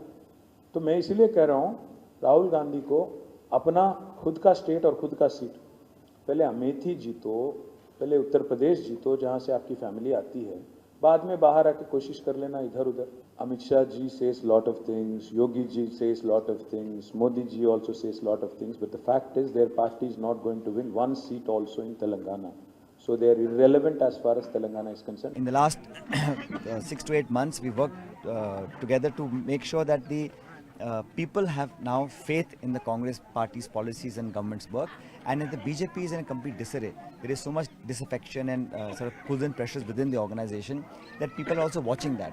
Therefore, not just Rajasthan, but Madhya Pradesh, Chhattisgarh, Telangana, all these states, the Congress party will do exceedingly well and form governments there. I think the AICC central leadership was very cognizant of the fact that these are very, very important issues, and that is the reason today BJP is now, helpless. They were not even able to raise issues that they should have raised as an opposition. So I'm saying that Rajasthan will see a change of events. 30-year tradition of 5 years BJP, 5-year Congress, that will come to an end. The Congress party will come back with a greater mandate than we had last time. So this 30-year tradition is about to break, and Congress party will form a majority government in Rajasthan. I've won elections for 44 years, and they are going to preach to me where I am from. It's rubbish. People of Madhya Pradesh who have worked with for 45 years know what I am. Telangana के मंत्री बोल रहे हैं 10 साल से हम लोग विपक्ष में हैं और कांग्रेस भ्रष्टाचार है। मतलब ये है कि आपको बोलने भी कुछ नहीं लगता। सत्ता में वो है और आरोप कांग्रेस पर। मैं तो प्रधानमंत्री जी से कहना चाहूँगा, वो मुझे गाली दे रहे हैं, छत्तीसगढ़ में आके मुझे गाली दे रहे हैं ना, झूठा आरोप लगा रहे हैं। मैं किस समुदाय से आता हूँ? ओबीसी वही भर है क्या? ओबीसी मैं भी हूँ। वो तो जब मुख्यमंत्री बना तब वो संशोधन करके ओबीसी में आया, नहीं तो ओबीसी में भी नहीं थे वो। तो पर उपदेश कुशल बहु तेरे। आप इस प्रकार से आवरण में छुप नहीं सकते। आप जिम्मेदारी के पद पर बैठे हैं, आपको उन सवालों का जवाब देना होगा। आप क्यों कार सेंसस नहीं कराते? क्या डर है आपको? और किससे डरे हुए हैं जो आप कास्ट सेंसस नहीं करा रहे हैं? और प्रधानमंत्री के पद पर बैठे हैं, यदि आलोचना होगी प्रधानमंत्री की होती है, किसी व्यक्ति की नहीं, तो आप उसको व्यक्तिगत रूप से क्यों लेते हैं? 5 साल में क्या हुआ? 5 साल में क्या हुआ? 5 साल में जो बर्बादी हुई, इसके लिए जिम्मेवार कौन है? राजस्थान को पीछा धकेलने के लिए जिम्मेवार कौन है? राजस्थान के नौजवानों का भविष्य बर्बाद करने वाले कौन है? यहां कांग्रेस ने राजस्थान को भ्रष्टाचार, दंगों और अपराधों में अग्रणी बना दिया है और इसलिए राजस्थान कह रहा है, इसलिए राजस्थान कह रहा है, जादूगर जी कौन ही मिले वोट जी। एक तरफ बीजेपी सरकार ऐसी योजनाएं बना रही है, फूड पार्क बना रही है, टेक्सटाइल पार्क बना रही है, लेकिन यहां बीआरएस और कांग्रेस का तुष्टीकरण अलग ही लेवल पर चल रहा है। बीआरएस तो टेक्नोलॉजी तक में तुष्टीकरण ले आई है। क्या अब भारत में धर्म के आधार पर भी आईटी पार्क बनेगा क्या? ये खेल चलता रहेगा क्या? क्या ये भारत के संविधान का सम्मान है क्या? क्या ये बाबा साहब आंबेडकर की भावनाओं का आदर है क्या? केसीआर के लोगों ने भ्रष्टाचार किया है। इसके दूसरी ओर भारतीय जनता पार्टी की नरेंद्र मोदी सरकार ने भारतीय जनता पार्टी के स्थापना से 1950 से जनसंघ से लेकर अब तक जितने वादे किए थे, ये 9 साल में हमने सभी वादे पूरे किए हैं। चाहे राम मंदिर बनाने का वादा हो, चाहे धारा 370 को समाप्त करने का वादा हो, चाहे ट्रिपल तलाक को समाप्त करने का वादा हो, चाहे गरीब कल्याण का वादा। आज से देव जगेंगे और कांग्रेस सो जाएगी। 3 दिसंबर कांग्रेस राजस्थान से बाहर और 3 दिसंबर बीजेपी की जीत बम्पर। मामा के पास पैसे की कमी नहीं है। कमलनाथ रोते जाते थे मेरे पास पैसे ही नहीं है, पैसा नहीं तो मुख्यमंत्री काहे बन गए भैया। मेरे पास पैसे की कोई कमी नहीं है। हम सड़कें भी बनाएंगे, हम स्कूल भी खोलेंगे, हम बच्चों को पढ़ाएंगे भी, हम लाडली बहना को भी पैसा देंगे, हम फसलों का भी उचित दाम देंगे, हम 0% ब्याज पे कर्जा भी देंगे, हम लाडली लक्ष्मी के पैसे भी बढ़ाने वाले हैं। सबकी भलाई और विकास का काम हमको करना है। मेरे 2 लक्ष्य हैं। सबसे पहला लक्ष्य, बड़ा लक्ष्य, जो मैंने आपको पहले कह दिया, मोहब्बत का देश है, देश में नफरत को मिटाने का मेरा पहला लक्ष्य। अब वो काम पूरा करने के लिए नरेंद्र मोदी को दिल्ली में हराना होगा। उसके बिना यह काम नहीं किया जा सकता। और अगर हमें नरेंद्र मोदी को दिल्ली में हराना है तो तेलंगाना में केसीआर को पहले हराना होगा। भाइयों और बहनों, ये एक ही टीम है। मोदी जी का क्या कहना, देश के पहले ऐसे प्रधानमंत्री हैं जो परमानेंट अपनी ही पीड़ा में परेशान रहते हैं। कर्नाटका गए, बड़ी लंबी लिस्ट ले गए कि भाई मुझे इतनी गालियां दी हैं, यहां भी कहने लगे मुझे इतनी गालियां दी हैं, रोते ही रहते हैं। लगता है आपने वो सलमान खान की पिक्चर देखी है, तेरे नाम? उसमें सलमान खान शुरू से अंत तक रोते ही रहते हैं। मैं तो कहती हूँ मोदी जी के लिए भी पिक्चर बना देते हैं, उसका नाम रखेंगे मेरे नाम। आज अगर आप देखेंगे, कोलकाता में दीदी रोक रही है, दिल्ली में अरविंद केजरीवाल रोक रहे हैं, चेन्नई में स्टालिन जी रोक रहे हैं और यहाँ पे हैदराबाद में केसीआर उनके लिए एक अड़चन बन चुके हैं बीजेपी के लिए। एक कांग्रेस पार्टी जहां कहीं भी उनको आपस में टक्कर होता है दोनों का, हर जगह कांग्रेस का हार ही हार है। तो मैं इसलिए कह रहा हूं राहुल गांधी को अपना खुद का स्टेट और खुद का सीट, पहले अमेठी जीतो, पहले उत्तर प्रदेश जीतो जहां से आपकी फैमिली आती है, बाद में बाहर आके कोशिश कर लेना इधर उधर।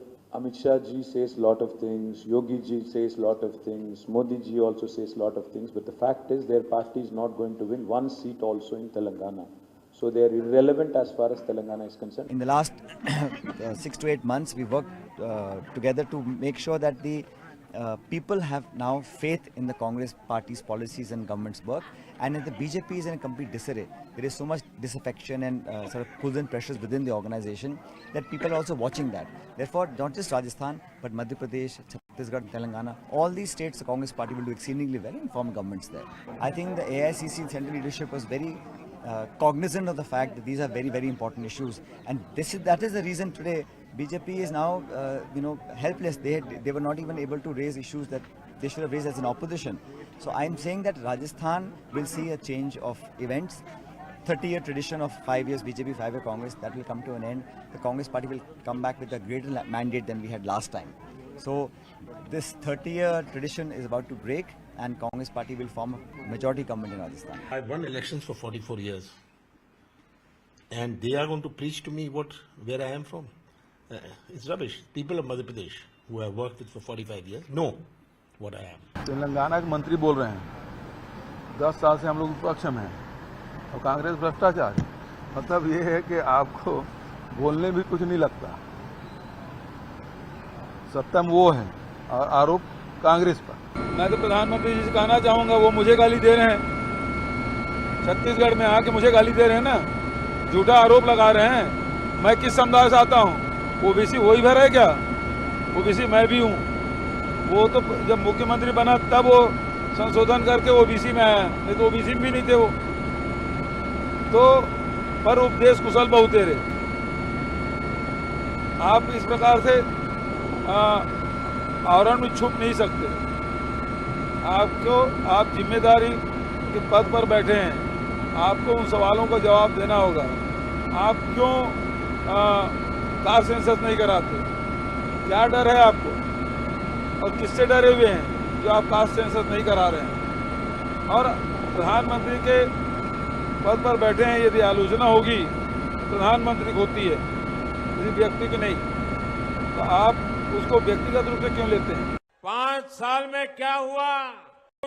5 साल में क्या हुआ? 5 साल में जो बर्बादी हुई, इसके लिए जिम्मेवार कौन है? राजस्थान को पीछा धकेलने के लिए जिम्मेवार कौन है? राजस्थान के नौजवानों का भविष्य बर्बाद करने वाले कौन है? यहां कांग्रेस ने राजस्थान को भ्रष्टाचार, दंगों और अपराधों में अग्रणी बना दिया है, और इसलिए राजस्थान कह रहा है, इसलिए राजस्थान कह रहा है, जादूगर जी कौन ही मिले वोट जी। एक तरफ बीजेपी सरकार ऐसी योजनाएं बना रही है, फूड पार्क बना रही है, टेक्सटाइल पार्क बना रही है, लेकिन यहां बीआरएस और कांग्रेस का तुष्टीकरण अलग ही लेवल पर चल रहा है। बीआरएस तो टेक्नोलॉजी तक में तुष्टीकरण ले आई है। क्या अब भारत में धर्म के आधार पर भी आईटी पार्क बनेगा क्या? ये खेल चलता रहेगा क्या? क्या ये भारत के संविधान का सम्मान है क्या? क्या ये बाबा साहब आंबेडकर की भावनाओं का आदर है क्या? केसीआर के लोगों ने भ्रष्टाचार किया है। इसके दूसरी ओर भारतीय जनता पार्टी की नरेंद्र मोदी सरकार ने भारतीय जनता पार्टी के स्थापना से 1950 से जनसंघ से लेकर अब तक जितने वादे किए थे, ये 9 साल में हमने सभी वादे पूरे किए हैं। चाहे राम मंदिर बनाने का वादा हो, चाहे धारा 370 को समाप्त करने का वादा हो, चाहे ट्रिपल तलाक को समाप्त करने का वादा हो, चाहे गरीब कल्याण का वादा। आज से देव जगेंगे और कांग्रेस सो जाएगी। 3 दिसंबर कांग्रेस राजस्थान से बाहर और 3 दिसंबर बीजेपी की जीत बम्पर। मामा के पास पैसे की कमी नहीं है।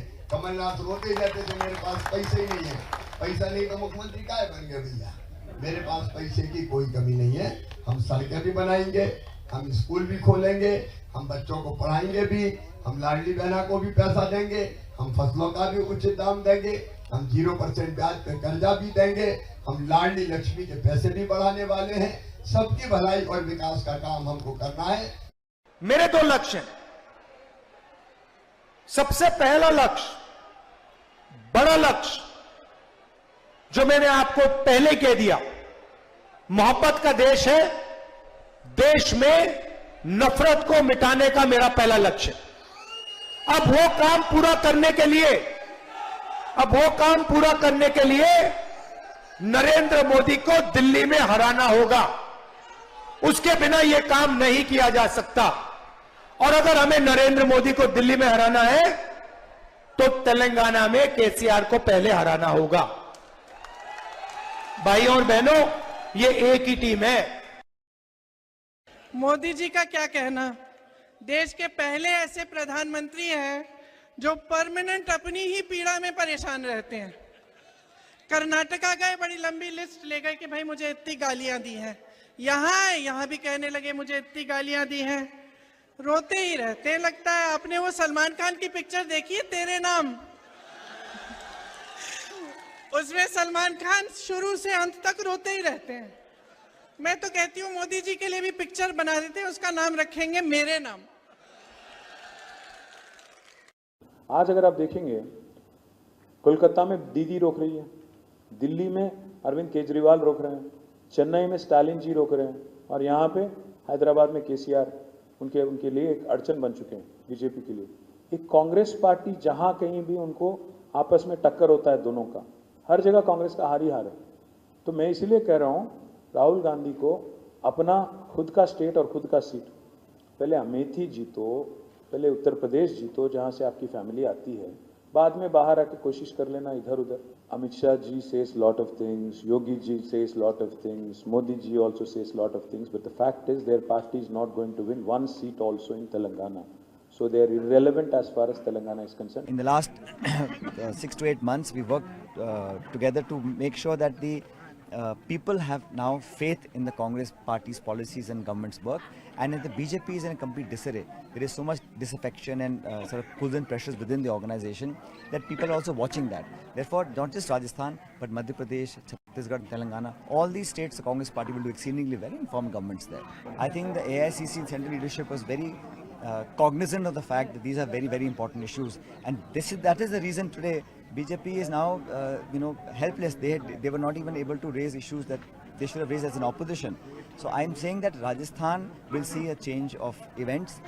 30-year tradition of 5 years BJP, 5-year Congress, that will come to an end. The Congress party will come back with a greater mandate than we had last time. So this 30-year tradition is about to break, and Congress party will form a majority government in Rajasthan. I've won elections for 44 years. And they are going to preach to me where I am from. It's rubbish. People of Madhya Pradesh, who have worked with for 45 years, know what I am. Telangana के मंत्री बोल रहे हैं 10 साल से हम लोग विपक्ष में हैं और कांग्रेस भ्रष्टाचार है। मतलब फर्स्ट लीड राजस्थान। आपके पास सबसे पहली लीड कहाँ से आ रही है राजस्थान में? राजस्थान से अभी नहीं आई है। अभी नहीं आई है? Where we've got it on our screens. We'll get it from the live result hub. The first lead flashing is in Rajasthan, and somewhere Let's go across. Madhya Pradesh is also reporting one lead on the screens. Madhya Pradesh is reporting postal ballots are the ones. This is a key race alert. Divya Kumari, key race alert, is leading. Diya Kumari leading from her constituency of Yehyadar Nagar. And that's what's coming through at this point inside Vidyanagar constituency. At this point, Diya Kumari is leading. That's the key race alert. Vidyanagar constituency. And then we have Sitaram Agarwal again. Vidyadhar Nagar trailing. Vidyadhar Nagar, Sitaram Agarwal trailing. That's the first lead coming through on our screens. Watch the center and also the edges, ladies and gentlemen. Madhya Pradesh and Rajasthan, 2 leads for the BJP, early leads. Bottom of the screens are Chhattisgarh and Telangana. These are all the postal ballots. First 2 constituencies that are coming through. The Vidyadhar Nagar constituency in Rajasthan. Sitaram Agarwal of the Congress party trailing, and it is Diya Kumari who's leading. Payal is joining us from Jaipur. Counting has begun. Is there halchal in the BJP office, or is everybody looking at the screens? First lead for the Congress in Chhattisgarh. 1 for Telangana, 1 for the Congress and 1 for Telangana, for the BRS in Telangana. Numbers are coming in thick and fast. 2 leads for the Congress in Madhya Pradesh, 1 for the BJP in Madhya Pradesh and 1 for the Congress in Madhya Pradesh. 3 leads for the BJP in Rajasthan. So 2-1 in Telangana, 2-1 in Chhattisgarh, 2-1 in Madhya Pradesh and 3-1 in Rajasthan. So leads for the BJP, early leads coming through. These are all postal votes coming, and these numbers are now slowly going to really pick up pace. Chhattisgarh also 3-2. BRS in Telangana 2-1 against the Congress party. 3-2 for the BJP in Madhya Pradesh. Payal Mehta in Rajasthan. Payal, as these numbers trickle, it is 4-1 for the BJP in Rajasthan in terms of leads. Yes, Payal. Well, it's a very quiet BJP headquarters right now. People are waiting for the leads to get a little bit more, probably progress a little bit more before they can actually come in. We can expect a lot of leaders to come in, but the results are going to be quite a victory as the BJP senses that that's the victory that they are actually looking out for. This is a state where you've seen alternate governments come into power as well, and this time around it's BJP's chance. But what really happens, one has to wait and watch, because after what happened in Bihar, the BJP burst crackers in the morning and the results turned averse, and in 2018 Karnataka, the BJP leaders are being very, very careful here in the state as well as in the national capital. Right. By the time you finish just about 30 seconds of speaking with us, Payal, the counters have started running away. The postal ballots, leads are coming in thick and fast. We'll try and get an update from the live result hub. Rahul Shivshankar is with us. Madhya Pradesh 7-5, Rajasthan 4-1, Chhattisgarh 4-3. Telangana, the Congress is ahead at 6-4. Yes. Rajasthan, Lokniti CSDS has come out with its own survey, and it says that the BJP will carry that state. 43% to Congress's 40% vote share. And look at that number on the right of your screens, viewers. Rajasthan 4-1. Yeah, Magic Wall, Zaka Jacob, Telangana populating Telangana already. is popping up. BRS 4 currently. I can see 1, which is Sirsila, which is KTR's constituency. The Congress, at least the initial postal leads, seems to be taking leads in parts which it did not win last time around, in the northern part of the state, north of Hyderabad. I think if the Congress starts winning in those rural constituencies, in Nizamabad, Asifabad, Adilabad, there, in this part of Telangana, the northern side of Telangana, if Congress starts winning, then you can see that the directionally 51 which way it's seats, moving. it's never won. So you're going to see a lot of blue. Exactly. And I'm telling you that this is going to be a decisive election, whichever way it goes. Let's see. Telangana will be very, very interesting. Already it's gone 12-6, BJP 1. So again, holding my breath, because this is postal Where's votes. that BJP lead coming from? We haven't got that yet, but we could check to see if all right, this is the constituency, Huzurabad, Etela Rajender. He was with the BRS, he shifted to the BJP. He's one of the people who's hoping if the BJP is in a position to form government, he could be named chief minister. But like I said, these are very, very early days, postal ballots. Give it about an hour and a half. That's when you will see a more consistent pattern, region-wise, and where the leads are coming in from. Early days, yes. Early leads, yes. Postal ballots, yes. But there's something exciting about these numbers that are buzzing on our screens, ladies and gentlemen. MP, BJP running away 10-7, and it's actually neck and neck. Rajasthan again neck and neck, 5-3. Here the Congress party has the lead with 16-8, almost twice the leads of the BRS. And in Chhattisgarh again the Congress has twice the leads of the BJP. So plenty of scores that are coming in, and it's changing. It's a much evolving situation. In the studio, Rahul Shivshankar, Nalin Mehta, Abhijit Majumdar, and also we have Nistula Hebar.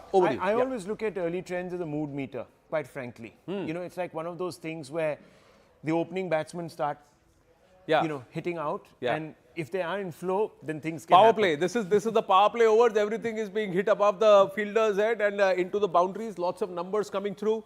How's the feeling? What's the mood amongst you, the lady and the gentleman? Yes, Nistula.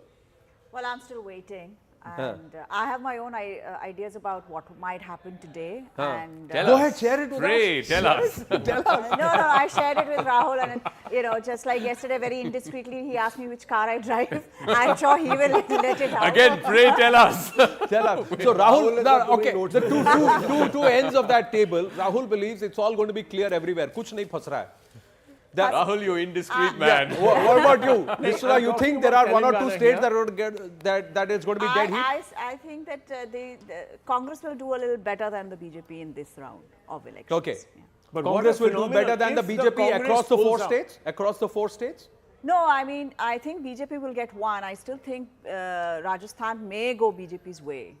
Likely to go BJP's way, but I think the other But MP is going to Congress, Chhattisgarh going to Congress, Telangana going to Big things happening in Telangana. Just look at those numbers now. Yes. The numbers, the leads are coming in thick and fast. 23 now to the Congress. BRS is 15 in Telangana. Chhattisgarh again 18 One and 12. interesting thing is that the Congress is opening its account in Hyderabad city. They're already leading in 2. They've never won more than 1 in Hyderabad city, in Greater Hyderabad. They're already leading in 2. So that's a good sign for the Congress. Again, I keep watching out for the northern part of the state. If there are more blues here in the northern part of the state, then yes, you can fairly confidently defeating a regional party. Now, when did that last happen? We'll have to sort of look at research. I can't remember. I can't quite remember. Yeah. That was really what marked the slide of the Congress party. If they do well against a regional party, Nalin, this is big. This is transformative in some ways. No, absolutely. I mean, the decline of the Congress started when it started losing out to these regional parties that came out of the Congress, and then it started losing to the BJP as well in head-to-head contest. So this would be a big turnaround if they do end up winning this.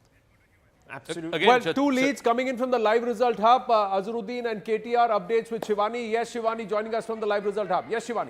Yes, I've got Telangana opened up here. Lots of lead. The most leads are coming from Telangana right now. Let me just take you through some of the big names that we're tracking. So you've got Mohammad Azharuddin contesting from the Indian National Congress from Jubilee Hills leading. You've also got KTR who's leading from his constituency in Sirsila. You've got Etala Rajender of the BJP leading from Karimnagar. These are some of the interesting battles to watch out for. And here the trend, the early trend, mind you, this is very, very early. Postal ballot trend is definitely favoring the Congress party right now. You can see the results, 27 leads for the Congress right now and only 17 for the BRS, 1 which is Etala Rajender for the BJP. Let me quickly go across and take a look at what's happening as far as Madhya Pradesh is concerned. Not many leads right now with us, but let me take you through Rajasthan right now. Rajasthan, Diya Kumari from Jaipur is the Vidyanagar seat, is the first lead that came from Rajasthan and the first lead that came today. Of course, the BJP leading there. Dungarpur, the BJP leading in Sagwara. Shankarlal Decha. You've got BAP candidate Rajkumar Road from Chorasi leading, also from Dungarpur. These are the 3 leads we have right now, but we are getting more populated with a lot of the other leads. Chhattisgarh, which is the other big state. Anand, just 30 seconds. We've got just about 9 to 10 leads coming in. Here also the Indian National Congress is actually kind of leading a little bit more than the BJP. Right. But once again, early trends. Yes, early trends, and there are lots of numbers flowing thick and fast, going straight back to the magic wall and looking at Telangana. So lead for KTR, but breaking into Hyderabad city, and then now AIMIM also comes and gets plotted.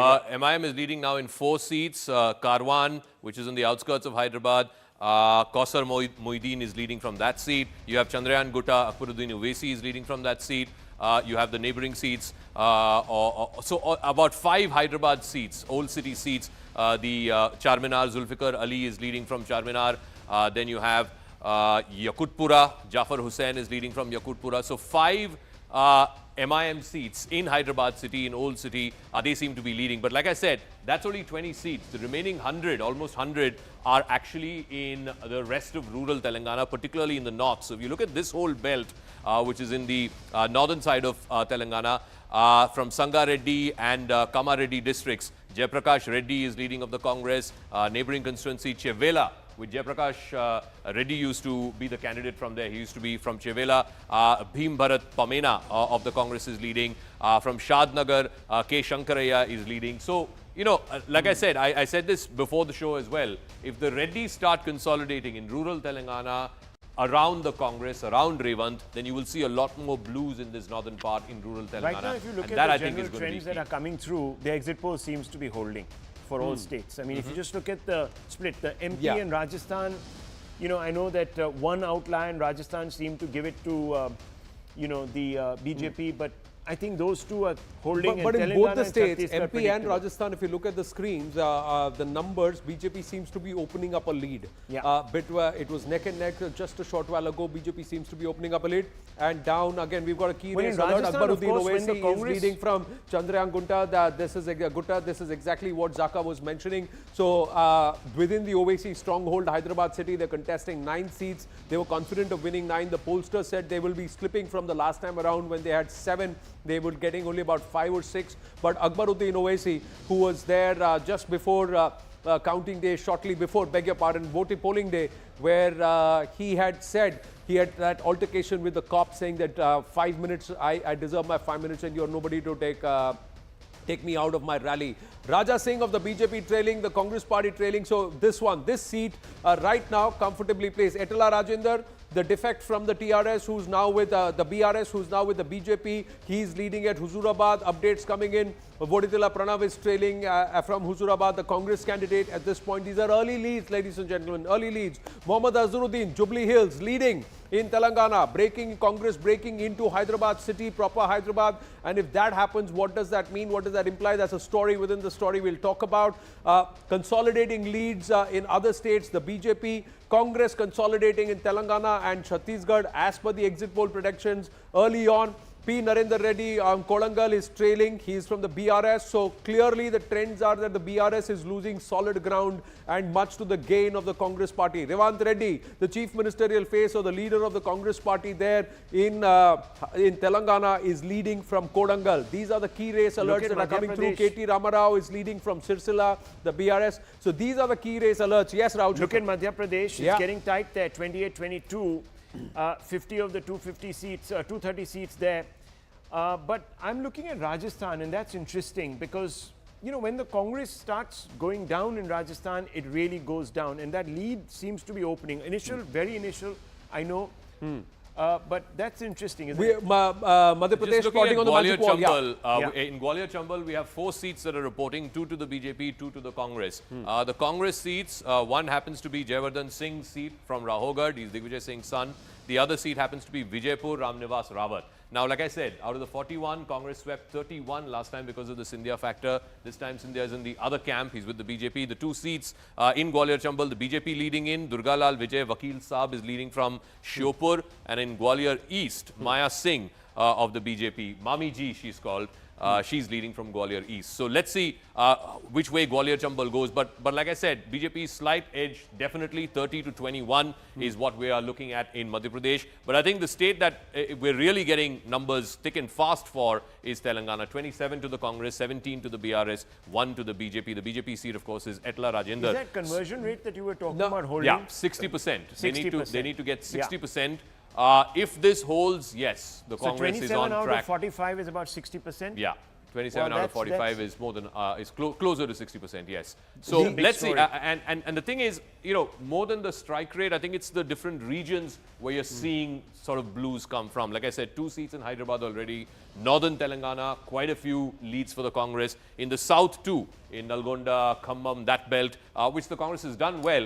They're managing to hold on. So let's see. I think Telangana is going to be an interesting state. Chhattisgarh Congress opening up a lead similar and it's 25 and 17. Abhijit Nalin Cook, quick comment from you as these numbers hold up, and we'll get a stock when all of them have started reporting at least 50 seats in terms of leads. Yes. So I think so far at least the exit polls are holding up and it's very early days. It's very early in the morning obviously at the postal ballot stage. So it will be premature to make any clear judgments yet. But I think if the Congress victory in Telangana to me is the real one to watch out for, because if that goes through, if the trend holds, then you're looking at a second southern state for the Congress. You're looking at a huge tailwind in South India for the Congress, and also an important state that comes to it ahead of the 2024 Lok Sabha election. It's essentially a replication of the Karnataka model. Where key race alert, Ashok Gehlot leading. Ashok Gehlot is leading. That's what we are given to understand. For shifting focus to Rajasthan, some of the constituencies have started plotting on the magic wall. Ashok Gehlot, Sardarpura, Rajasthan, he's currently leading. That's the key race alert that's come through at this point. One of the things that was being discussed here in the studio is that on Result Day Live, that Ashok Gehlot, if he is able to take the Congress party beyond 70-75 seats, if a situation is that the BJP forms government there, he will say, I'm still popular, the rest have failed. A lot of talk on ground was that Gehlot was fighting it alone. Yeah. But in the neighboring constituency of Sursagar, the BJP candidate Devendra Joshi is leading. So when a chief minister, you'd imagine that a chief minister would sort of influence at least 5 or 6 constituencies around him. But in this case, that's not happening for Ashok Gehlot. He's holding on to his seat, but not the neighboring. Early stages though, and absolutely. we should, things could change over the next 45 minutes or so. By the time it's 9 a.m., we will see the EVMs also starting to come into play as far as the leads, and there could be a shift in the scenario, or this may just get further embellished. Pallavi Ghosh is with us. Yes, Pallavi. Well, I mean, as of now, it's absolutely quiet at the Congress headquarters over here in Madhya Pradesh. But we are also told that in case the Congress party is showing a win, and we've been told and cautioned also, don't wait for any clarity from us till at least 2 to 3 p.m. We do expect a press conference to take place by Kamal Nath right over here at the Congress headquarters. Touch and go situation, I still maintain. The Congress began very well a couple of months back. 150 plus is what they were aiming at. But somewhere down the line, towards the end, the BJP got very aggressive. The Ladli Behna Yojana, they looked at it as a huge winner. Women were all out. The booth workers were activated. And that is something which can be a big factor which could explain why the BJP, in case it wins in Madhya Pradesh. Well, as of now, Pallavi, they have opened up a nearly 21-seat lead. They have opened a 21-seat lead as of now. 82 out of the 230 seats, the leads are coming in. This is early stages, but 52 to the BJP. So they've clearly opened up a big lead in Madhya Pradesh, and also starting to consolidate the lead over in Rajasthan, a 9-seat lead.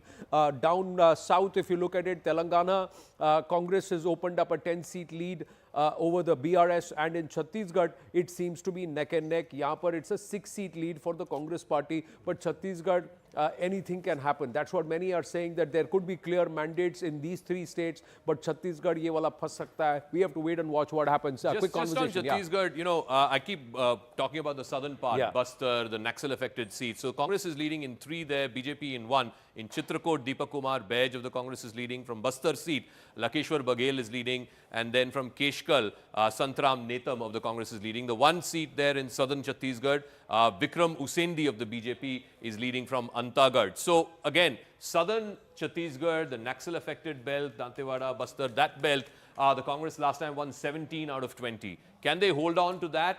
Or will the BJP eat in here? Because the BJP needs to win in the Naxal-affected areas, because that, and remember, Chhattisgarh voted in 2 phases. The southern belt voted first. So the wind, whichever way it's going, it tends to go more directionally in that direction rather than for the direction itself to change.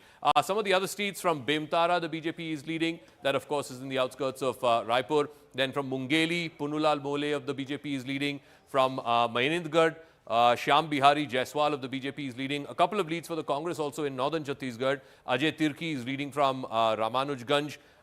From Jashpur, Vinay Bhagat is leading. And from Kharsia, Umesh Patel of the Congress is leading. But possible to have a look at the Gujar belt in Rajasthan right now? If I think it might be early days yet. It's quite critical, because if you begin to see some gains there. Not an indicative pattern just yet. Not an indicative pattern. This is the eastern side of Rajasthan. Right. It's literally the highway that goes from Delhi all the way to Jaipur. This Gujar belt, Tonk, Ajmer, Dausa, that belt, if the Gujars decide to vote against the Congress because of what happened to Sachin Pilot, you will see a lot of seats in Rajasthan been counted now, 81-99. No, but these are early postal ballots. And that's the मैं उनको बोलता हूँ Australia वालों को, he's fraud my reporter is. Do you want to go? हाँ जा सकता हूँ. हाँ नहीं, if you want to, if you are interested, otherwise तो I'll send somebody, मतलब camera person या कुछ. But if you want to, मतलब ठीक है, वो अच्छे से वो अपना मिलेंगे वैसा. मेरे को एक्चुअली रिक्वेस्ट इसी के लिए आई थी कि if your reporter is interested. I prayed to Lord Kali and. Aja, is he this right by Modi? हाँ Modi जी हैं वो थोड़ा. Everybody knows the pitch. The mountains are not letting its gates open. I pray to the mountains. Okay. But उसको वो बड़ा viral हुआ जो last में उसने किसी को बोला about gods, his belief in gods and all. It went viral like anything. वो जो फिरंग. He showed his pictures. Basically वो कह रहा है whenever we go tunneling, we make sure that we worship the larger god, the Western god, and the local gods as well. Check 1, 2, 3, 4. Check 1, 2, 3, 4, 5, 6, 7, 8, 9, 1, 2, 3, 4, 5, 1, 2, 3. Check. ठीक है, you know all well? Check. ठीक है, ये कैसे गंदा सा दिख रहा है, ये ऐसे रखा हुआ हमने. नहीं, मैंने स्टार्ट कर दिया क्या तुमने? ओहो. बोलोगे ना, start. Hello and good morning. Welcome to the YouTube page of CNN News 18. Here we'll talk about all the things that you won't find on the other platforms, and we'll discuss about of course, the results of the 4 states, because Mizoram results will not be won't be announced today. I have Siddhant with me, my colleague. Another colleague Anshul is with me, and both of them will be bringing their insight, their context, their understanding to this discussion. Definitely we'll go to the numbers first. Madhya Pradesh, Siddhant, clearly. Yes, that's right. In fact, the initial trends of perhaps the postal ballot trends have started coming in. If we talk about the numbers from Madhya Pradesh, then the trends say that BJP is winning on 65 seats, Congress on 37, and others on 0. Talking about Telangana, 51 seat trends are out right now. Congress on 27, BRS on 17, AIMIM on 5, and BJP on 1. Then Rajasthan, out of 199 seats, 83 trends on 83 seats are out. BJP 45, Congress 36, others 2. And Chhattisgarh, Congress is leading on 29 seats, BJP on 23, and others, it's not being reflected yet. So, Anand, what do you have to say on this? One cautionary note for all our viewers who are joining on the digital platform, that all these trends for the initial 1 hour, 1.5 hour are the postal ballots. So we have to wait for another 1 hour or 1.5 hour to see how the real vote reflects.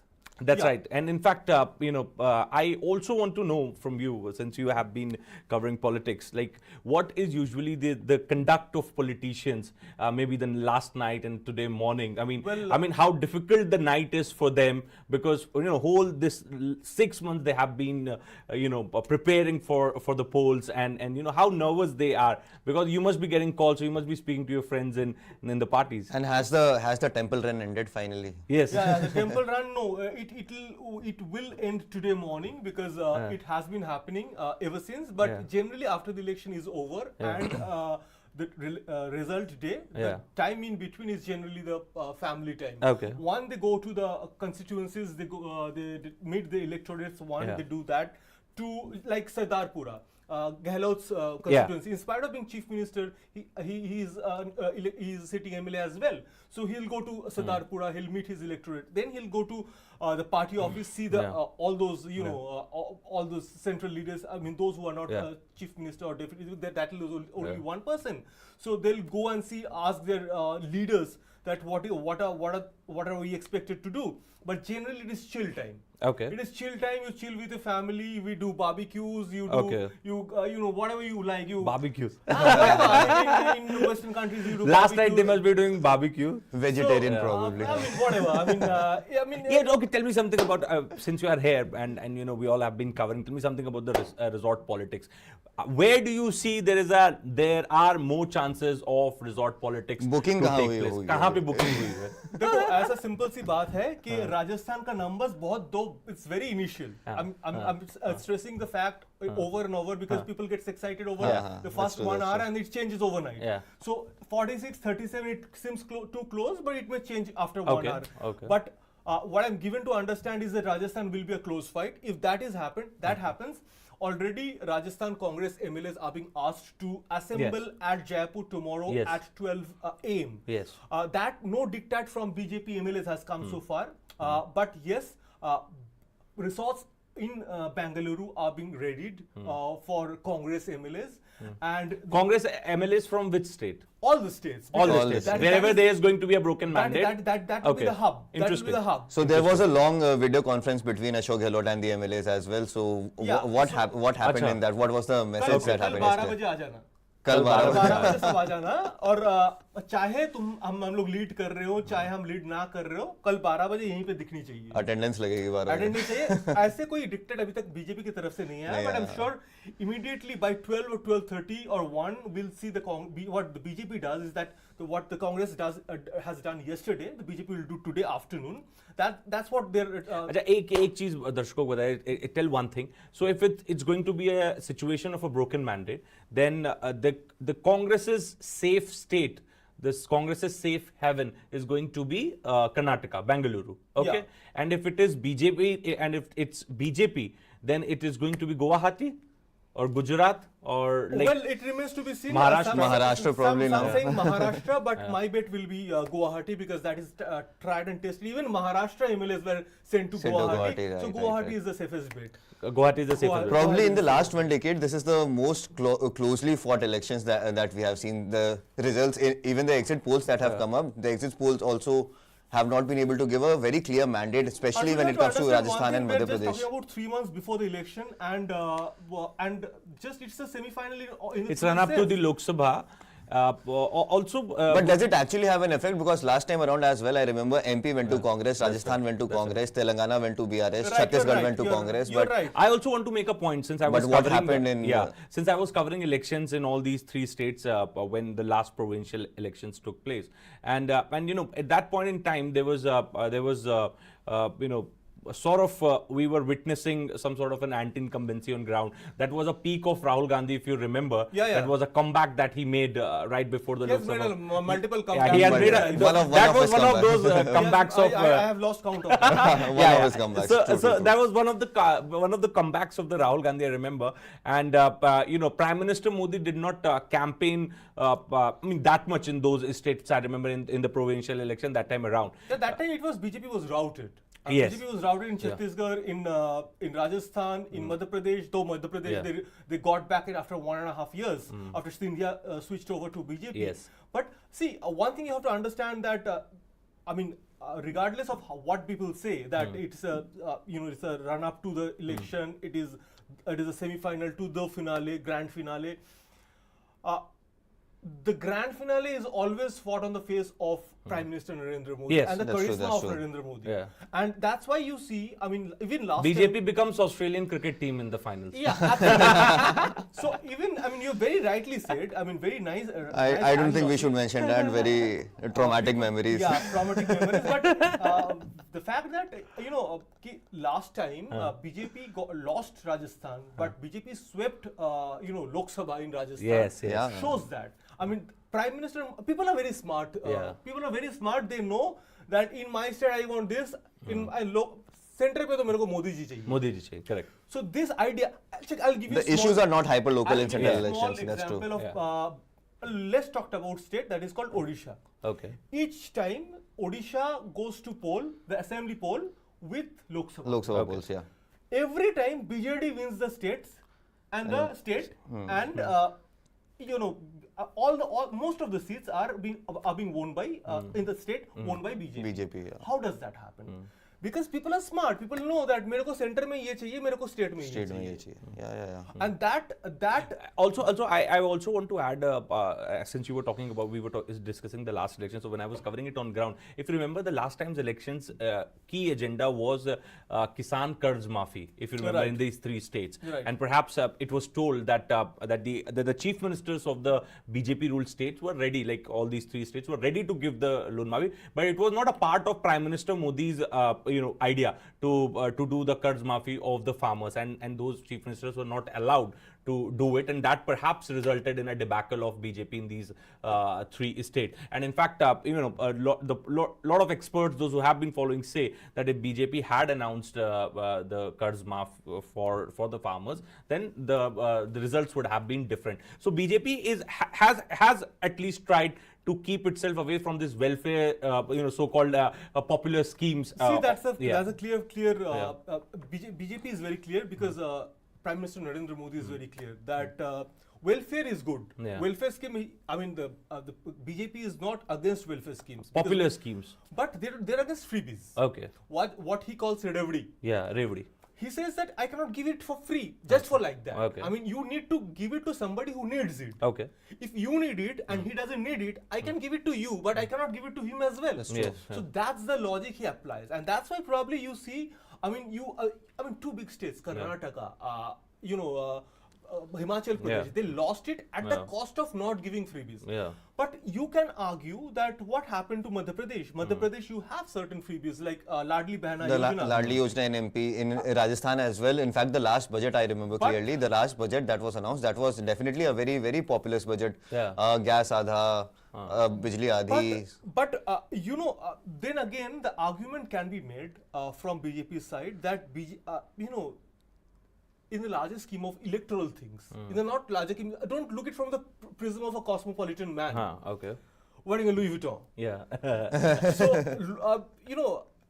think from the prism of electoral politics, women are still being looked at as a disenfranchised, not the have-nots of Indian politics. And that's why probably, Ladli Behna Yojana is giving, something to those who actually need it. Okay. So it is not in the truest sense of revdi.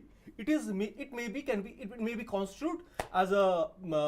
Tell me something. Will this have an impact? The recent women reservation bill that has been passed in the parliament, will it have some impact on ground? Do you really see the women voters coming and voting especially on these local polls? They have already voted. They waited in the long lines in Madhya Pradesh, in Rajasthan, as well, where women are not that outcoming. They have waited for long line. I mean, even after 6 p.m. we have seen women waiting for casting their votes, and that is very interesting. But that has nothing. But has it reflected in exit polls also? No, but that has very less to do with the women's reservation bill.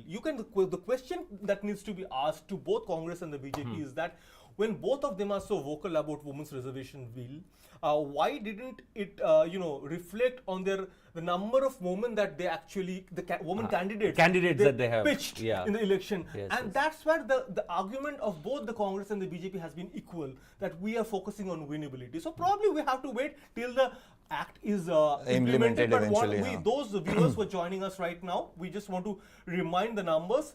MP out of 236, 129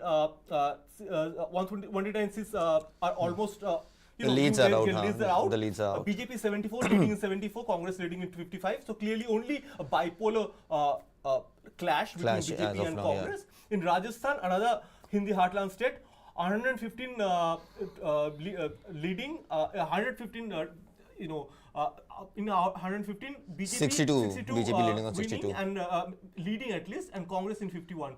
Others too. Here the problem is the others. The prediction is that others are going to become bigger, at least 12 or 14 this time. And why so? Because last time CPIM won 2. Okay. The prediction this time is CPIM may won 4 or 5 or 6. And BSP may win 2 or 3 seats here and there in Rajasthan. Wow. And if that happens, and if there's a Access My India poll suggested during the exit poll, we were discussing the poll of polls, that there may be a hung assembly in Rajasthan. If that happens, those BSP MLAs, those CPIM MLAs will be the most sought after MLAs. They would prefer going with the BJP.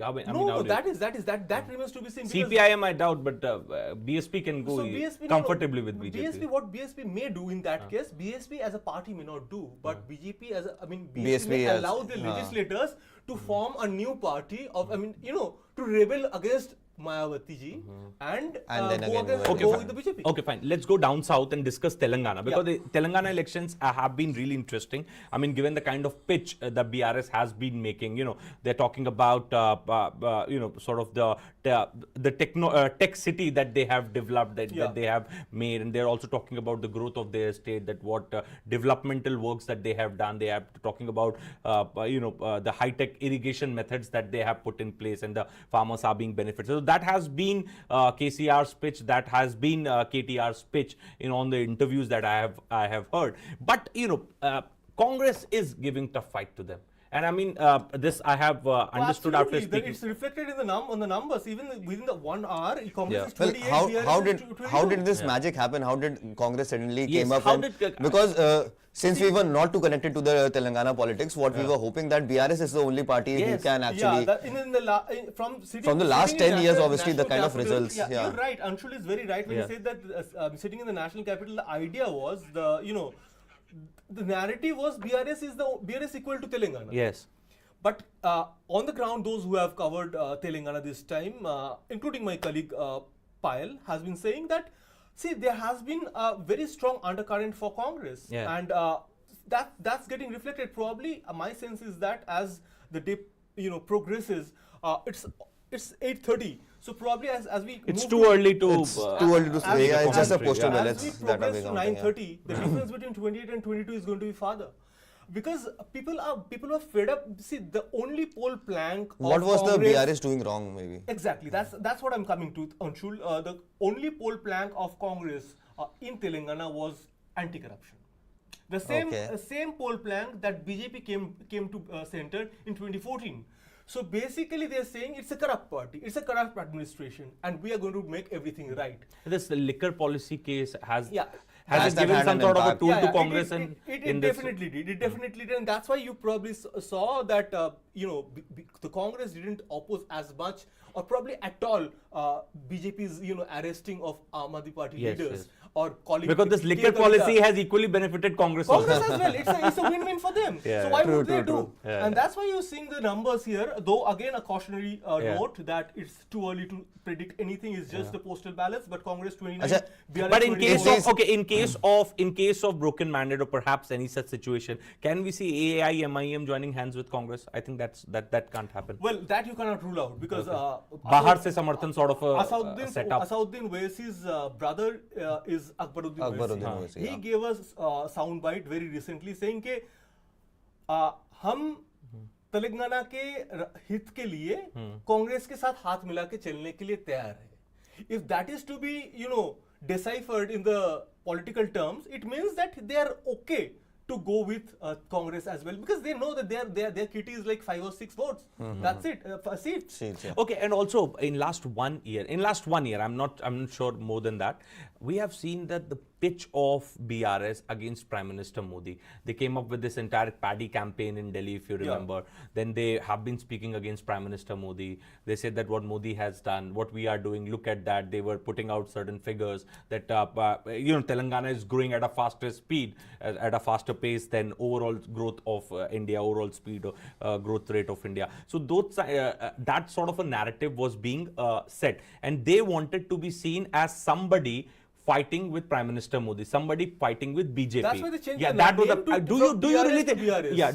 That's why they changed it. Do you think this particular pitch? Because I mean, to be very honest, if you talk about the ground situation, they don't exist anywhere outside Telangana. They are trying to expand in the state of Maharashtra, the bordering. Just the way TMC wanted to expand beyond Bengal. So do you think this pitch was that, like exactly like Mamata Banerjee also wanted to be seen as somebody fighting with Modi, positioning? So do you see that such kind of positioning was done because BRS knew that they are not enjoying the popularity, they are not enjoying they are not perhaps getting the support of the people. So this sort of a pitch, given the this sort of a pitch would help them win the election. Do you think? Because the same pitch was given by Chandrababu Naidu also, if you remember. To answer your question, Siddhant, I doubt that. I'll contest that, because the simple fact is that they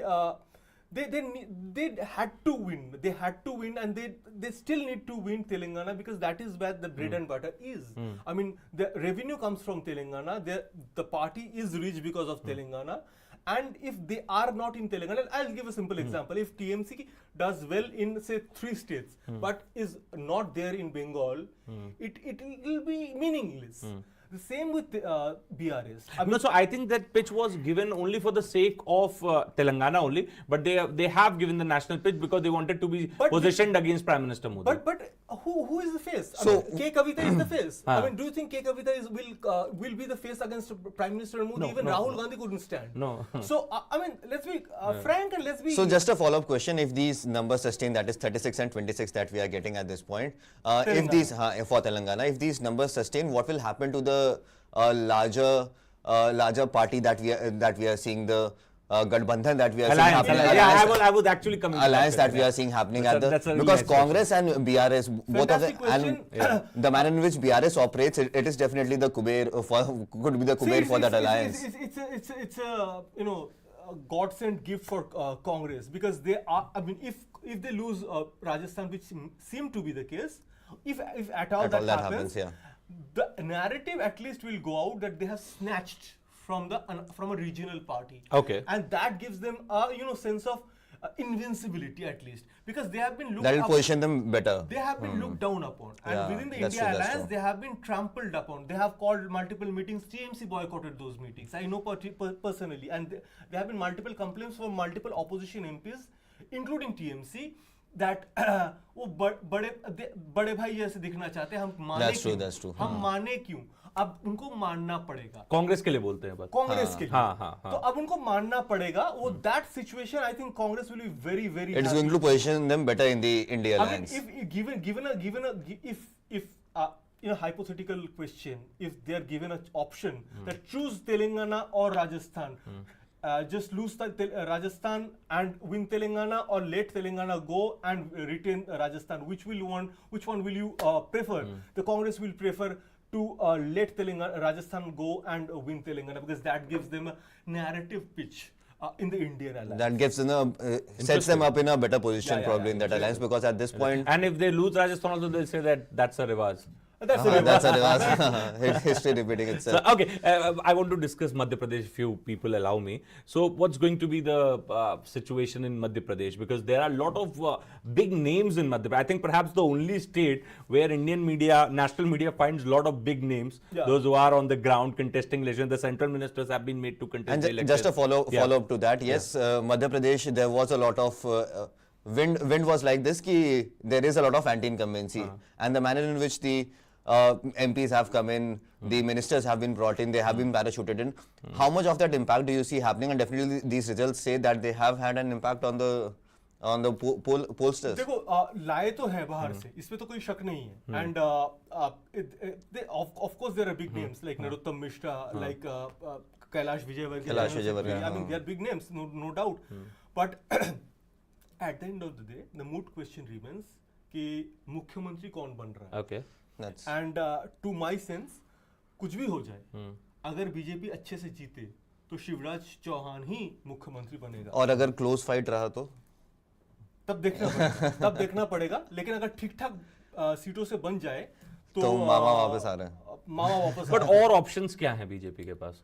options नहीं, options और भी है. जैसे चाहे तो ज्योतिरादित्य सिंधिया को ले जा सकता है कि बोलते हैं भाई तुम वो खुशी चले जाएंगे. उनको अगर बोला जाए कि आप सिविल एविएशन मिनिस्ट्री छोड़ो, आप जाओ मुख्यमंत्री बनो, कौन मना करेगा? बट एक ओबीसी चेहरे को छोड़ेंगे इस वक्त प्रधानमंत्री. सिर्फ ओबीसी चेहरा नहीं, एक ऐसा ट्राइड एंड टेस्टेड लीडर, जो ट्राइड एंड टेस्टेड लीडर जो 4 टर्म आपको जीता है, 3.5 टर्म बोल सकते हैं. No, I don't doubt the popularity of Jyotiraditya Scindia, but I've also seen the popularity of Shivraj Singh Chouhan, and especially the community he comes from, the kind of politics he has offered to the state of Shivraj Singh Chouhan, let's make no mistake about it, Shivraj Singh Chouhan is very popular. There may be a lethargy. जो तो अब आपको मैं अब तुम मेरे साथ 4 दिन बैठ के चाय पियोगे, 5वां दिन बोलोगे भाई कुछ किसी और से चाय पियो. And as we are speaking, Shivraj Singh Chouhan is leading from his seat. Leading from the street. He's leading from his seat as well. So yes. No, Shivraj Singh Chouhan had to lead very clearly. Rajasthan, no wonder, Sardarpura for almost couple of decades he hasn't lost. The chief minister. Probably 3 decades, as you mentioned, right? Yeah, 2 decades almost. He's a new face, Mr. Reddy in Congress, and he's tipped to be the next chief minister if Congress wins, and which seems to be the case. Let's shift focus to Chhattisgarh. We haven't talked about Chhattisgarh. Congress ahead in 40 seats, BJP ahead in 29, others 0. यहाँ पे बड़ा interesting ये है कि BJP का resurrection, Congress का वर्चस्व जो बोला जाता है कि कांग्रेस और कांग्रेसी है और कोई है ही नहीं, छत्तीसगढ़ में last time BJP was routed, खत्म हो गया। आई थिंक 14 या 15 सीट्स थे, खत्म हो गया था। वहां से कम डॉक्टर साहब, मतलब Raman Singh is known as doctor साहब इन छत्तीसगढ़, डॉक्टर साहब के निगरानी में उनका तबीयत ठीक हुआ है, कांग्रेस का, बीजेपी का बोला जा सकता है। तो 32 सीटों से अगर आगे है और कांग्रेस 41 सीटों से आगे है, it's a very close, if not a close at least very respectable number, 90 seat clash, yeah. And my colleague Madhuparna has been there, and she has traveled enormously. She said two things actually played a very key role there.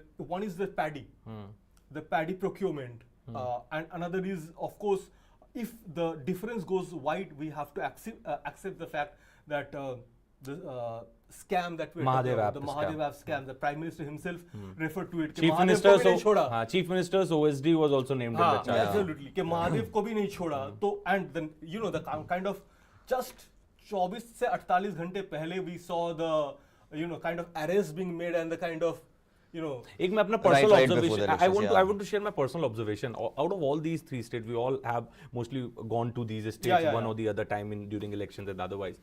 I have seen one thing that in MP, in Rajasthan, in Telangana for that matter, there is urban population, there are cities, and there is a chunk, there is a vote base of urban population, those who vote on the urban issues, okay, like drainage system or perhaps the infrastructure and the other issues. But when it comes to Chhattisgarh, largely the society is agrarian.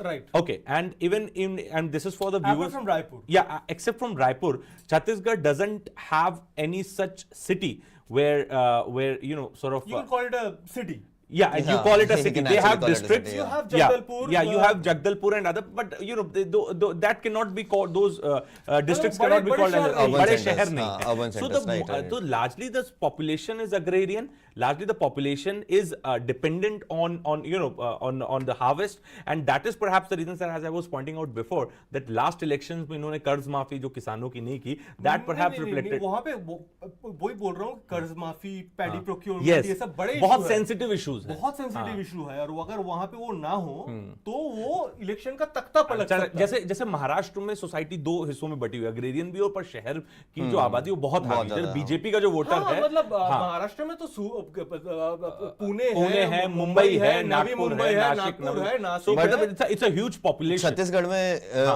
of late over the last 1 year, the number of Naxals attack has also increased. अभी बहुत recently Naxal attacks हुए, तो इस problem का अभी तक कुछ नहीं हुआ। मतलब वो electorally reflect होता है। A couple of months back, he gave me a data that is contrary to that. He said that it has come down substantial to the extent के आधा हो गया है, उनका क्लेम है, और उन्होंने वो क्लेम कुछ डेटा के तो ये इशू नहीं होता, ये इलेक्शन इशू नहीं होता, the Naxal attack, election issue नहीं होता, पर कमांडर सब कमांडर्स हैं, वो सब तो अभी भी घूम रहे हैं, और वो बस्तर रीजन में ही वो इशू है, मतलब बस्तर में जो तुम जाओगे डिस्ट्रिक्ट, वो डिस्ट्रिक्ट में सीमित है। They have contained, they've sort of restricted them. Okay, fine. Let's discuss who is going to be the chief minister's place in Chhattisgarh. For that matter, if BJP wins, who is going? BJP? If BJP wins, that will be a. You see, they don't. I don't. Brij Mohan Agarwal. I don't think they'll go ahead with Dr. Raman Singh. Brij Mohan Agarwal. Then who? No. There are a lot of people. I see. There is one woman MP also from Chhattisgarh. There's also an ex bureaucrat who is there within the BJP, who is right now the BJP secretary. But I think BJP, if they win, which I truly doubt even today in this morning, but if it happens, they themselves will have to fight it out. Congress? If broken mandate, T.S. Baba can get a chance? No, absolutely not. It's very clear that Mr. Bagheli is going to. I think if there is a broken mandate and if there is a very close fight, will T.S. Singh Chouhan be? No, will T.S. Singh Chouhan be the Jyotiraditya Scindia of Chhattisgarh? He doesn't have that. He doesn't have that support. I'll tell you. You talk to Mr. Deo. He's a very nice man. He's I have spoken to him. Very erudite man, but you need to be a ground person with a huge ground. I think he belongs to a royal family also. Yeah. I don't know about that. But he's very relaxed, calm, poised. I mean, he's not a typical Indian stereotype politician. Yeah. ऐसा है कि तुम्हें कम से कम 7-8 support, हाँ, 10-12 लोग चाहिए तुम्हें. 7-8 assembly constituency में तुम्हारे तख्ता पलट करने की वो क्षमता होनी चाहिए. MLAs चाहिए, you need those MLAs. In fact, I remember last time around also when Bhupesh Baghel was contesting election, the slogans used to be that Hamar Neta Bhupesh Baghel. So I mean, the slogan was on his name, not on T.S. Singh. Even I did a story that just before the election hits, last 15 दिनों का 7 और 15 दिनों का Facebook ads जो है expenditure, उसमें कांग्रेस के Facebook ads की एक्सपेंडिचर सिर्फ भूपेश बघेल के नाम पे ही है. मतलब कांग्रेस का और किसी के नाम पे है ही नहीं. तो basically he is the only one who is not only running the driving the entire force on the ground, but also virtually. So, I think T.S. Singh jo missed a plot when many call him a money back for Congress. When 2.5 years ago, when there was this तू ma'am going on कि 2.5 साल chief minister तुम. I think he missed a trick over there. He was not able to show his strength over there, and that's the reason why he got pushed back in such a. That's what he also said that in such a bad. MP में we have crossed the 100 mark. We have crossed the 100 mark. 9 बजने में 10 minute बाकी है. It's almost the time that postal ballots gets over. Gets over, yeah. And it's 75 and 101. Very encouraging sign. Congress. BJP 101. So definitely the strategy of the BJP to actually announce the list probably a month before the elections were announced, and also the manner in which they had sent their big faces. But do you think that there were less carpet bombings this time?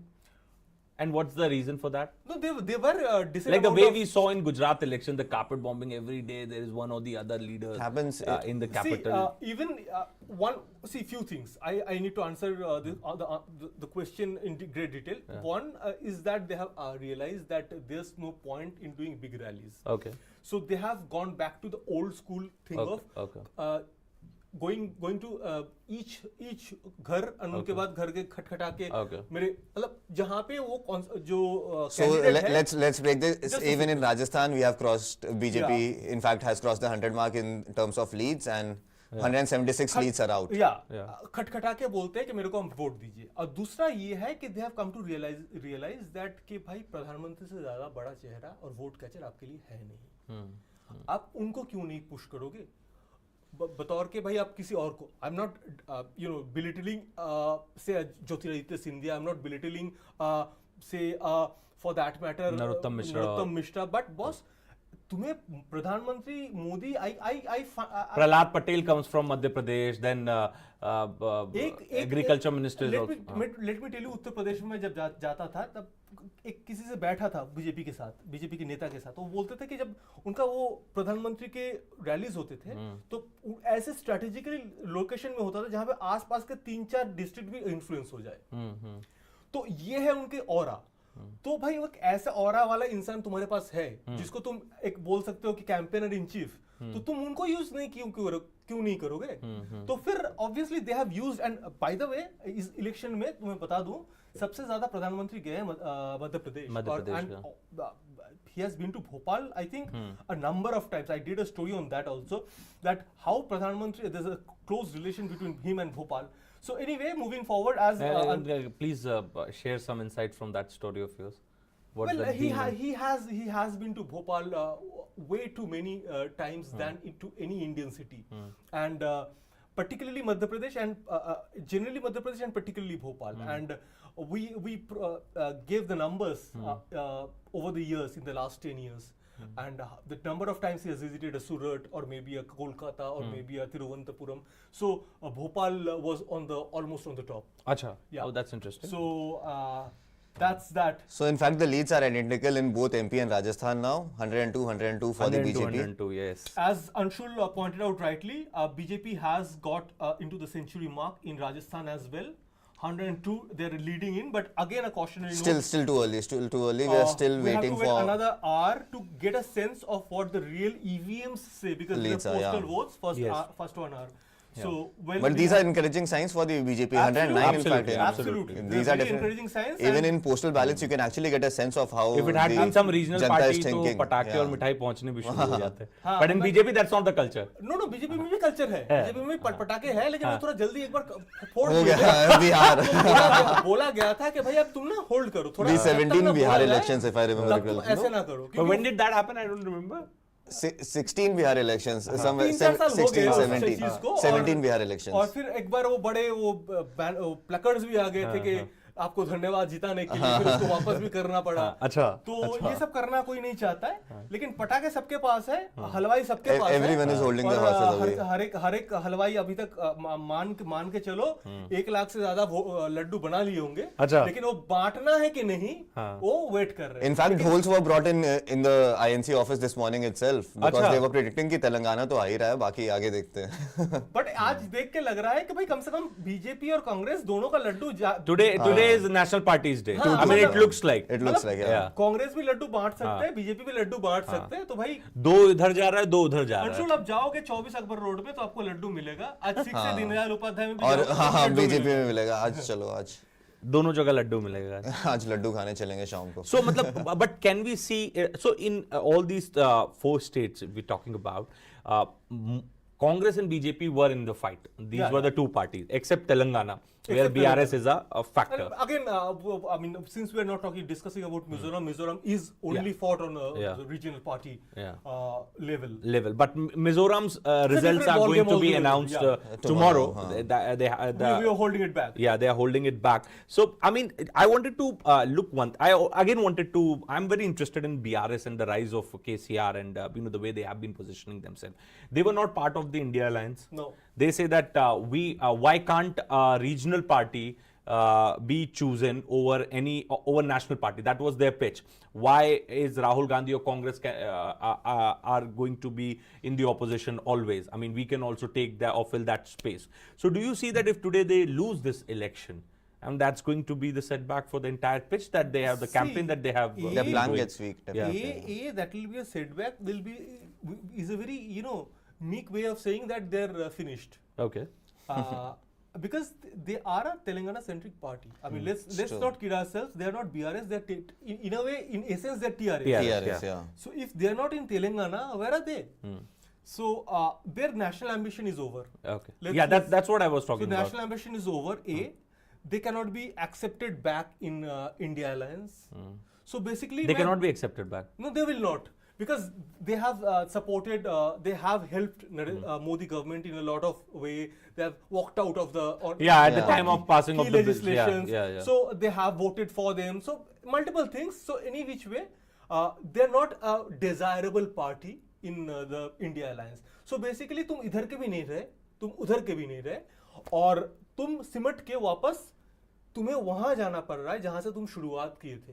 जब तेलंगाना का शुरुआत हुआ था, because see, it would be a double setback for BRS. So it will be a double setback for BRS, and they basically आज के वो जो next gen of BRS का हो रहा था कि KTR was projected as the next chief minister because KCR is not well. Yeah, technocrat and and speaks fluent English and foreign education. Absolutely, and let's give it to him. He has a vision much ahead of his father. Yes, that's true.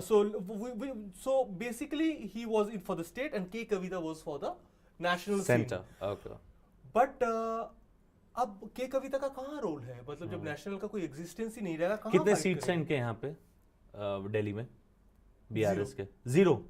तो क्या ही role रह जाएगा? So basically आज के date में लेकिन एक चीज मुझे बताइए कि जितना कांग्रेस को दिक्कत आम आदमी पार्टी से है, उतने ही कांग्रेस को दिक्कत BRS से है. बिल्कुल है. क्योंकि यही 2 रीजनल प्लेयर्स है जो कांग्रेस को टैकल करते हैं. सिद्धांत आपको बता रहा हूँ कि ये जो शराब घोटाला या I'll say alleged शराब घोटाला, क्योंकि कल को कोई FIR डाल के मेरे को तो alleged बोलना बहुत जरूरी है. alleged शराब घोटाला हुआ है, और इसमें सबसे खुश पार्टी जो है वो है कांग्रेस से ज्यादा खुश. और भाई इसीलिए अजय माकन से लेके तमाम जो कांग्रेस लीडर भले नेशनली वो बोल रहे हैं कि भाई उनको परेशान किया जा रहा है कि कविता को लेके जा रहे, सवाल कर रहे. भाई all the Congress leaders of Delhi they are saying they are going gaga over it. They are बोल रहे बहुत बढ़िया, बल्ले बल्ले.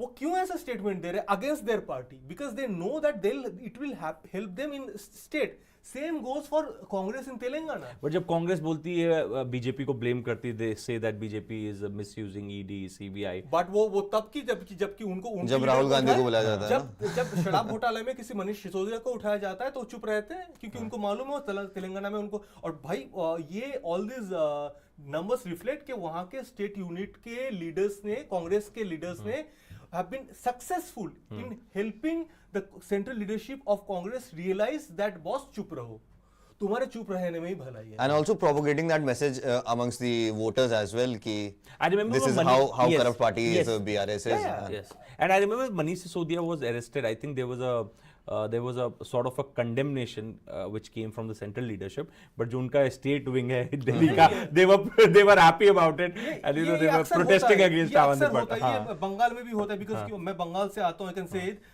जब भी कुछ बंगाल रिलेटेड होता है तो सेंटर से कोई वेणुगोपाल जैसे कोई लीडर बोल देते कि ये गलत हुआ है, लेकिन फिर अधीर रंजन चौधरी जैसे लोग बोलते हैं बहुत ठीक हुआ. अच्छा मुझे एक बात बताइए, राजस्थान में 1-2 सीटों पे आम आदमी पार्टी ने चुनाव लड़ा है.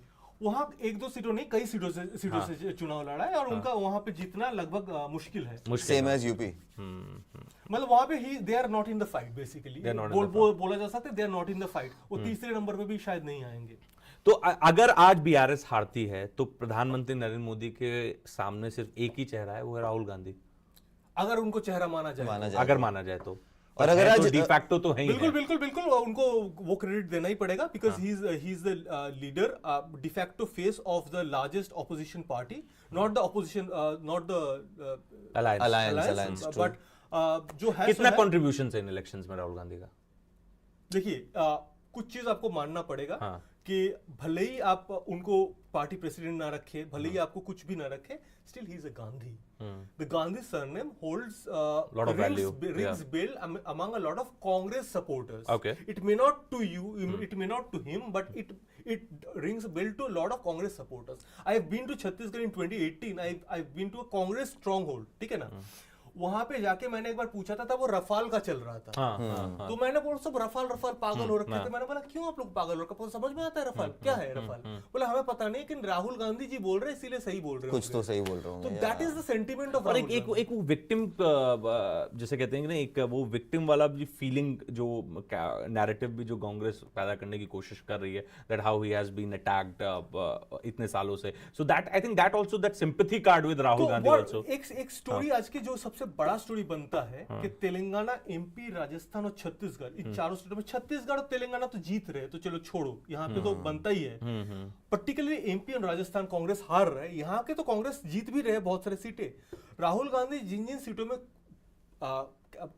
कैनवसिंग, वहां पे कितने सीटों से जीते हैं, that is the story to do today. I think my view that will answer your question. एक और सवाल है मेरा कि क्या आने वाले वक्त में are we looking at a situation where North India will belong to BJP and South India will belong to Congress or perhaps the regional players? Is that going to be some sort of a picture that will appear post today's verdict? Because look, these North Indian states with BJP desperately wants to win. Saffron North. Hindi belt the states, cow belt, as cow they say. belt, Now this MP Rajasthan, look at the numbers, and then again you go to Chhattisgarh. I won't say that Chhattisgarh is a down south, but fine, it's a bordering state, and then Telangana, then after Karnataka it's Telangana which Congress will win. Then Tamil Nadu, Kerala. I mean, it's not entirely swept by south of Vindhya is not entirely swept by Congress. It's just Telangana and Karnataka. But nevertheless, and also one thing you have to admit. 2 states that will prove Kuber for the Congress party. Vote Telangana. So now Andhra Pradesh will happen with the Lok Sabha. If they win Kerala next time, ousting the LDF, and UDF comes in. So that will definitely give them a huge boost. So do you see that picture, emergence of that picture? That is quite a possibility. That is quite a possibility. Okay. Definitely very interesting elections that are going on, and the numbers yet again, BJP leading on 105 out of 191 leads that have come in. Please read out the numbers for our viewers. In Rajasthan specifically, BJP is at this point leading in 105 seats out of the 191 leads that have come in. Congress on 83 out of the 191 and others on 3. So yes, BJP is making a good headway over here, 22 seats ahead of the Congress. But yes, this is still very early. We are at 9:06 a.m. and we are expecting that within the next hour these numbers would stabilize and we could get a more clearer picture as to what is happening. By when we can expect numbers to stabilize, or can our viewers that 11. okay 11? Yeah. 11 is the time. 11 is the time. And MP, so MP is very, very significant. Out of the 215 seats that have now come up, out of the 230 total seats, the leads that have come up, BJP is leading on 121 seats, Congress on 93 and others on 1. Yet again a massive lead over here by the BJP, approximately 28-29 seats that they are already leading on at this point in time. The gap is getting wider. The gap is getting wider in both Madhya Pradesh and as well as in Rajasthan, but yes, we are still waiting for that official time. Telangana is something that was expected by many pollsters. Congress on 62, BRS on 36, and this is going to be really very interesting for the Indian alliance. The results that come up from over here, will BRS still be a part of the India alliance, or will the NDA now somewhere try to take over the BRS, because the fight for BRS is going to be for its survival now. So yeah, absolutely. Existential, yes, definitely. And now Chhattisgarh is also very close. This was not what was predicted by many pollsters at this point. Out of the 90 seats, 86 leads are out, and Congress is leading on 44 of them and BJP on 41, others on 1. So Chhattisgarh is going very close. Definitely it needs to be lauded for the Bharatiya Janata Party. If you sum it up very simply for our viewers who are joining in right now, Telangana and Chhattisgarh Congress are much ahead, and in Madhya Pradesh and Rajasthan, two key Hindi heartland states, BJP is much ahead. So 2 for BJP, 2 for Congress at this point in time.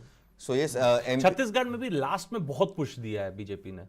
बहुत प्रधानमंत्री का वहां जाना और ये बोलना कि आपने महादेव को भी नहीं छोड़ा, ये नेशनली बहुत पुश हो गया. अच्छा. अब पता नहीं ये स्टेट में उसका पर्क्यूलेट कितना किया है, क्योंकि as you are saying that at the end of the day it's an agrarian state, and how does farmer, how does it resonate with them? Only the results will tell. But yes, BJP winning 41 seats, at least ahead in 41 seats. एक अमित शाह जी की एक rally मुझे याद है जिसमें उन्होंने कहा था कि आप इनको चुनिए, इनको नेता मैं बना दूंगा. किस नेता के बारे में बात बोली थी उन्होंने? छत्तीसगढ़ के थे, I think he is a x bureaucrat, जिसके बारे में उन्होंने बात बोली. मैंने वो मेरे को याद नहीं आ रहा है एकदम से. So इटाला राजेंद्र हजूराबाद से आगे है तेलंगाना में, वेरी क्लियरली. कुछ लीड्स हम लोग अभी बोल रहे हैं. शिवराज सिंह चौहान बुधनी से वो आगे है एज वाज एक्सपेक्टेड. लाडली बहन कमलनाथ छिंदवाड़ा से आगे है. छिंदवाड़ा वो जगह है जहां कमलनाथ का गढ़ माना जाता था. 2014 में जब मोदी सुनामी आया था तब भी उन्होंने अपना सर्वाइव किया था, बेटर किया था. झलरा पतन वसुंधरा राजे का, वहां से वो आगे है. पिछले ऑलमोस्ट 15 ईयर्स उन्होंने हारा नहीं उस जगह से. So very clearly Jhalrapatan equal to Vasundhara Raje as Sardarpura is equal to Ashok Gehlot. Achha, so if at all BJP goes ahead and wins it convincingly, or even there is a close fight, is Vasundhara Raje the CM face? The fight is becoming close now. I mean, not very close, but in Rajasthan. As it's 9, almost 9 or 5 past 9. So as it is going to be 10 or 10:30, the gap is expected to be very close. But is it going to be the last innings for Kamalnath in politics? If a lot of people are saying so. But मेरे ख्याल से he has another term left for himself. Interesting. Let's see.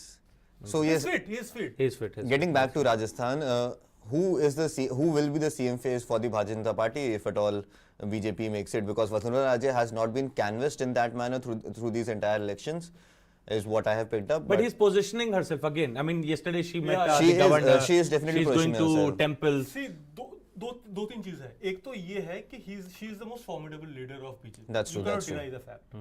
2, even if you bring in another royal like Diya Kumari, I mean, that ground swell that does not have that ground. She can create. Diya Kumari cannot. Second is that you have to understand कि कम से कम 50 candidate है BJP के candidate list में जो extremely pro Vasundhara है, जो कल को एक झटके में बोल सकते हैं कि हम बीजेपी में नहीं है. ऐसे हैं अभी भी वो कमांड करती हैं वो. भाई इस बार उन्होंने दिलवाया टिकट उनको ऐसे 50 लोगों को, और वो 50 लोग अगर टिकट डिस्ट्रीब्यूशन उनकी चली वसुंधरा, उन्होंने अपनी चलाई. अब ये जो है और कहीं ना कहीं मेरे को लगता है जाके बीजेपी को ये मैटर करता है eight the end of the day कि मेरा सरकार रहे, मेरा सरकार अच्छे से चले, और उसके लिए जो सबसे अच्छे चलाएंगे BJP will gulp his ego a little and ask Vasundhara Raje to gulp. And given Lok Sabha elections are coming in next 4 months. So वो कोई नहीं चाहेगा वो glitch हो, तो probably मैं भी थोड़ा आगे जाऊँ, आप भी थोड़ा आगे आओ, और फिर let's meet somewhere in the middle. जो एक ईगो फाइट या जो एक clash of the titans Vasundhara के साथ हुआ था जब दुष्यंत को मंत्री नहीं बनाया था, if you remember those visuals. Dushyant के मंत्री से बनने से ज्यादा बड़ा चीज था कि उनको अपना पसंदीदा स्टेट प्रेसिडेंट बनाना था, और वो बन नहीं रहा था, और वो उनका एक पसंद था मिस्टर शेखावत, जो कि अमित शाह का पसंद था, और जो कि इनका पसंद नहीं था।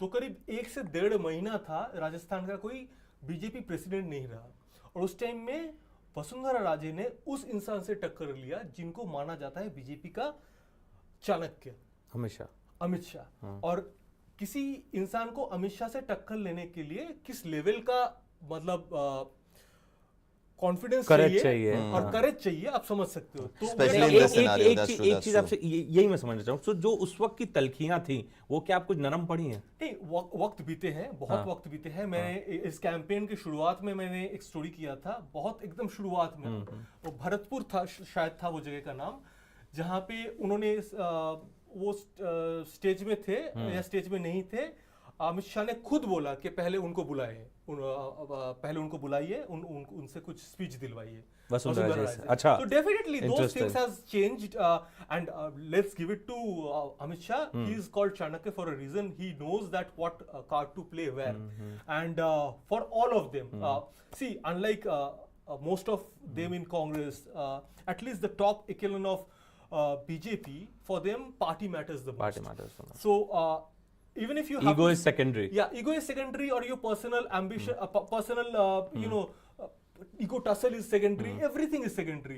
Whether the party is winning, whether the party is sustaining, whether the party is being able to form the government in the center, these are the things that will be on their mind at this point in time. That's Nothing right. else That's right. That's right. I think the kind of leads that are coming in Madhya Pradesh, it's getting clearer by every passing minute. I think Access by India predicted something on this line. I think 140 to beyond 140. I have the exact halfway mark. They have already crossed the halfway mark. It's 130 out of 230 seats. So yes, very surprising for the BJP, because I remember the kind of chatter that was going on, that there is a lot of anti-incumbency against the Bharatiya Janata Party when it comes to Madhya Pradesh, and there is a very, very strong chance of the Congress. But yes, the manner in which I think they played their cards very well. This would be the 5th time that BJP will retain the state.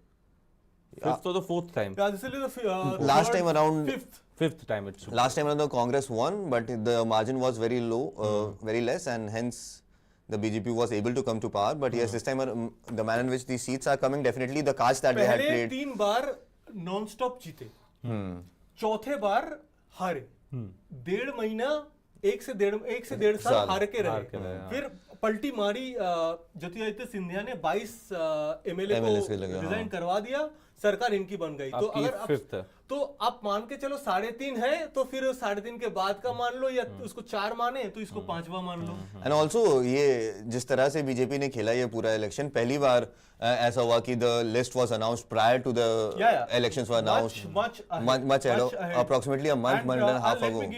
Let me give you a info that what I'm given to understand by at least 2 BJP leaders, that BJP will do the same with 2019 Lok Sabha election. 2023 Lok Sabha. So probably by the end of December or early of January, you will see a first list. Okay, that's going to be very, very surprising. Yeah. That's something new which most of us were not aware of, that BJP is going to announce list of. So I don't know whether they'll hold it for the Lok Sabha for the Ram Mandir. If they can either hold it for the Ram Mandir, or they can hold it till the Ram Mandir, and once the Ram Mandir inauguration happens, they'll release the first list. So Prime Minister is going to completely focus on the elections. Everybody. I mean, the next 4 months. Let me tell you because Prime Minister doesn't have any more foreign tours. एक बात बताऊं, Okay. पिछले 2 साल So the Prime Minister does not have any over the next 4 months. Yeah, Dubai trip was said to be his last trip. Okay, okay. Yeah. So that is also very interesting. That gives. You cover foreign affairs. You will be the better position. Yes, better yes. person to tell. So I mean, I was speaking to somebody and we were talking about it. Is there any other tour of Prime Minister likely on the card? So he said that BJP, like a senior officer told me, it's going to be his last, mostly his last. If something unexpected comes up, we cannot predict. And also, there's going to be a Quad meeting in Delhi in January, but the leaders are going to come to New Delhi. So Prime Minister doesn't. So there you have it. The BJP's campaigner-in-chief settled in Delhi, New Delhi, focused on domestic politics. All eyes only on March. And I think by on the last week of January itself, we will see the election commission announce the days. Okay. Yeah, last time around, because I remember it was the first week of February. So is it going to be early election this time? No. No. Same. It's the same, probably. एकदम same रहेगा और BJP का जो ये बार-बार से बोला जा रहा था कि अर्ली इलेक्शन ये बकवास है, क्योंकि बीजेपी के एक बहुत बड़े लीडर ने, बहुत ही बड़े लीडर ने, मैं नाम नहीं ले सकता, उन्होंने बोला है कि हम एक दिन भी पहले इलेक्शन नहीं करेंगे, एक दिन भी। बीजेपी ने एक बार पहले अर्ली इलेक्शंस कराया था और उसके बाद जो डिबैकल हुआ था। तो बेसिकली जो है वैसा ही होगा, पूरा टर्म खत्म होगा, उसके बाद इलेक्शन होगा, इलेक्शन कमीशन अपने टाइम पे डेट अनाउंस करेंगे, उसके बाद इलेक्शन मोड पे जाएगा। सुनने में आ रहा है कि सीए जो है वो इम्प्लीमेंटेशन हो सकता है जनवरी फर्वरी में। नहीं, इम्प्लीमेंटेशन के पहले आपको वो नोटिफाई करना पड़ेगा, नोटिफिकेशन है। अब वो देखना पड़ेगा। This are too early days, because वो एमओएस होम ने एक मथुआ कम्युनिटी के वहां जाके बंगाल में कुछ बोल दिया था, उसके बाद होम मिनिस्टर ने कुछ उस दिन बोल दिया था, तो बैक टू बैक 2 कमेंट आए, तो इसीलिए स्पेकुलेशंस बढ़ गए। तो बस इतना ही है फिलहाल। और यूसीसी को लेके बहुत सारी हलचल है, क्या लग रहा है कि अगर अच्छा मैंडेट आएगा तो यूसीसी पे आगे बढ़ेगा? Not for this term. UCC 2019 Modi के सगुफा फॉर द नेक्स्ट टर्म। तो मे बी नेक्स्ट हम लोग देखते हैं ना कि 5 अगस्त में कुछ बड़ा होता है। इस बार 5 अगस्त नहीं हुआ, लेकिन बैक टू बैक 5 अगस्त। हाँ, दैट्स ट्रू। तो अगर एक थंपिंग मेजॉरिटी के साथ जीत के आते हैं तो फिर 2024 के 5 अगस्त में हो सकता है। हो सकता है। अब बोलना मुश्किल है। अब nobody can predict Narendra Modi. Yeah, that's right. Nobody can predict Narendra Modi. One fine evening, you'll see that demonetization has happened. So yeah. You can even 377 that happened was also a massive surprise. No one had actually predicted. There's something like सब कह रहे थे army जा रही है, ये जा रहा है, कुछ होने वाला है, क्या होने वाला है किसी को नहीं पता। Coming back to Madhya Pradesh, the BJP's number, they are ahead on 135 seats. Congress ahead on 89 seats, others on 1. Rajasthan, BJP ahead on 103 seats, Congress ahead on 86 seats, others ahead on 7. Others numbers are getting is going up, Siddhant, little by little. I think that is what a point that's the point where you were the highlighting. Fight is going to be. I think the others में one is BSP, then there is CPIM and there is some local parties. ये बोल रहा हूँ कि अगर ये BJP का 100 के नीचे आ जाए और कांग्रेस का भी 100 के नीचे रह जाए, all these others will be croreptis.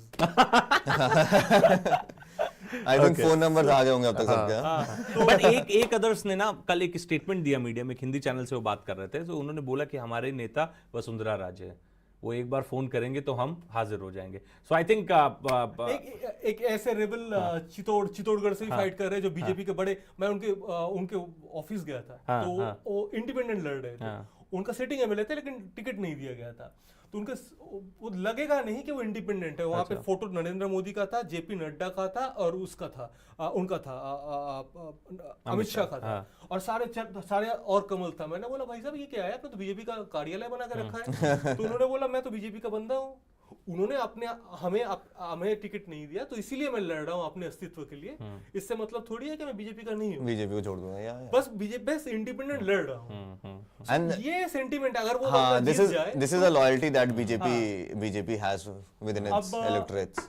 In Telangana, of course, Congress is sweeping. Congress ahead on 86. Definitely, Congress in fact has crossed the halfway mark now. Yeah. PRS 35 ahead on 35. Others won. BJP ahead on 5. Very interesting. AIMIM ahead on 5. BJP had just one MLA.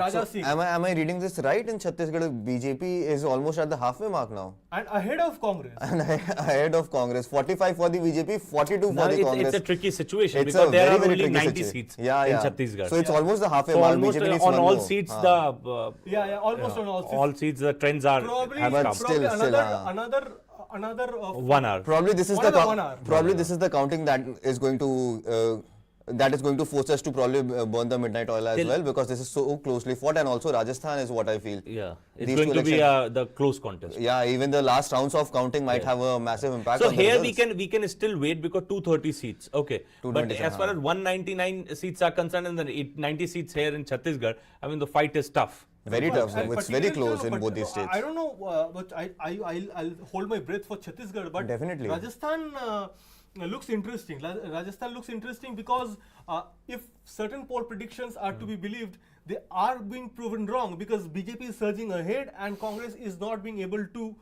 go weigh its, punch its weight. Yeah, it's 9:20 already, so yeah, another hour and a half probably. Yeah. To get we were talking about Telangana. So the sitting minister was Siddharth has something to do with Telangana. No, I'm very much interested in BRS's pitch. I just want to see that whether, because I remember Chandrababu Naidu also positioning himself the same way, and then he lost the election. Then he lost it. So I mean, many leaders have done it. That I'll fight Modi. I will take the battle against Modi. Remember Nitish Kumar? Nitish Kumar wanted to go national. Yes. Nitish Kumar as well. Yeah, that's true. That's true. ये है कि भाई समझ जाओ.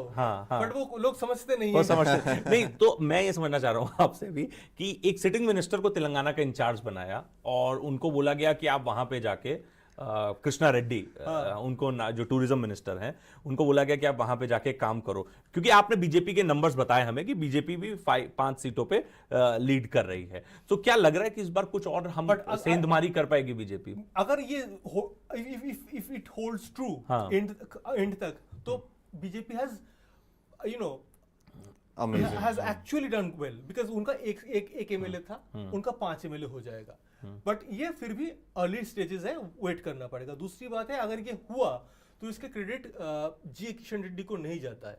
इसके credit बंदी संजय को जाता है. बंदी Sanjay the most aggressive BJP leader ever that the state of Telangana has seen.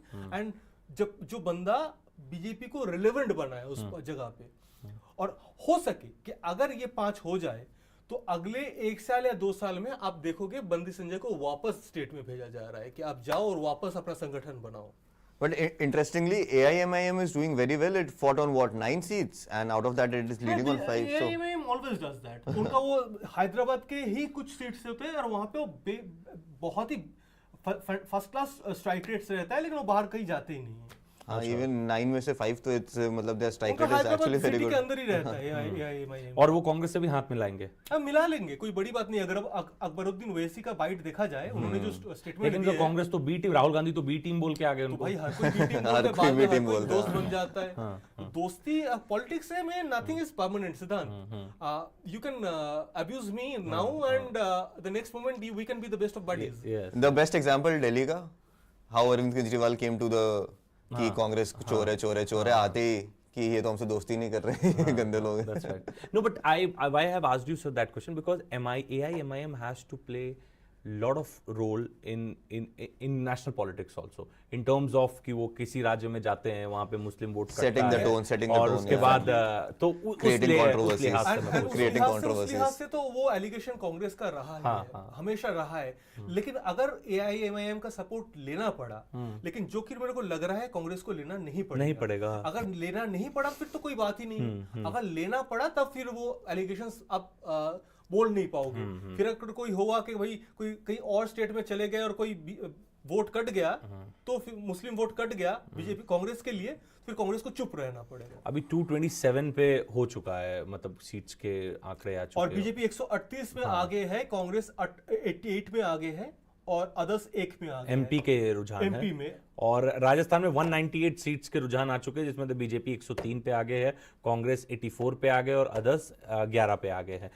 Others का जो रोल है वो राजस्थान में 7 से 11 राजस्थान में. हाँ, राजस्थान ये अदर्स का क्या भूमिका? हमेशा राजस्थान में 13 हो गया अदर्स की जो भूमिका. So the lead on all the 199 seats are out in Rajasthan. 107 for the BJP leading, Congress on 79 leading, and others.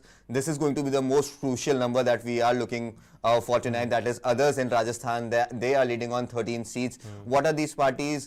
Who are these parties? How much impact will it have? Others को लाना हुआ तो वसुंधरा राजे की जरूरत पड़ेगी.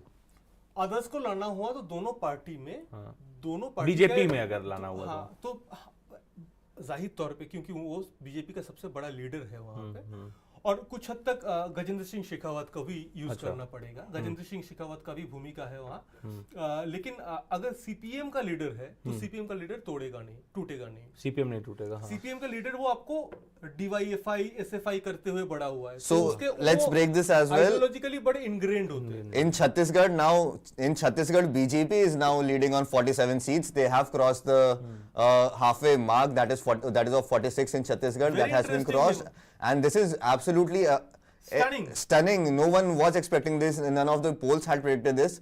BJP on 47. Yes, too early to say anything, but yes, BJP leading on 47 seats definitely tells how closely this election was fought and how the BJP is actually making a comeback because of the rout that happened last time around, where definitely we saw how badly the BJP was demolished after being in power for 15 years constantly, and then yet again BJP making a comeback. Even if these numbers don't hold and the BJP comes down from the halfway mark, definitely a lot of work has been done by the party on the ground. A recovery of a magnificent nature. I mean, BJP was decimated last time in 2018.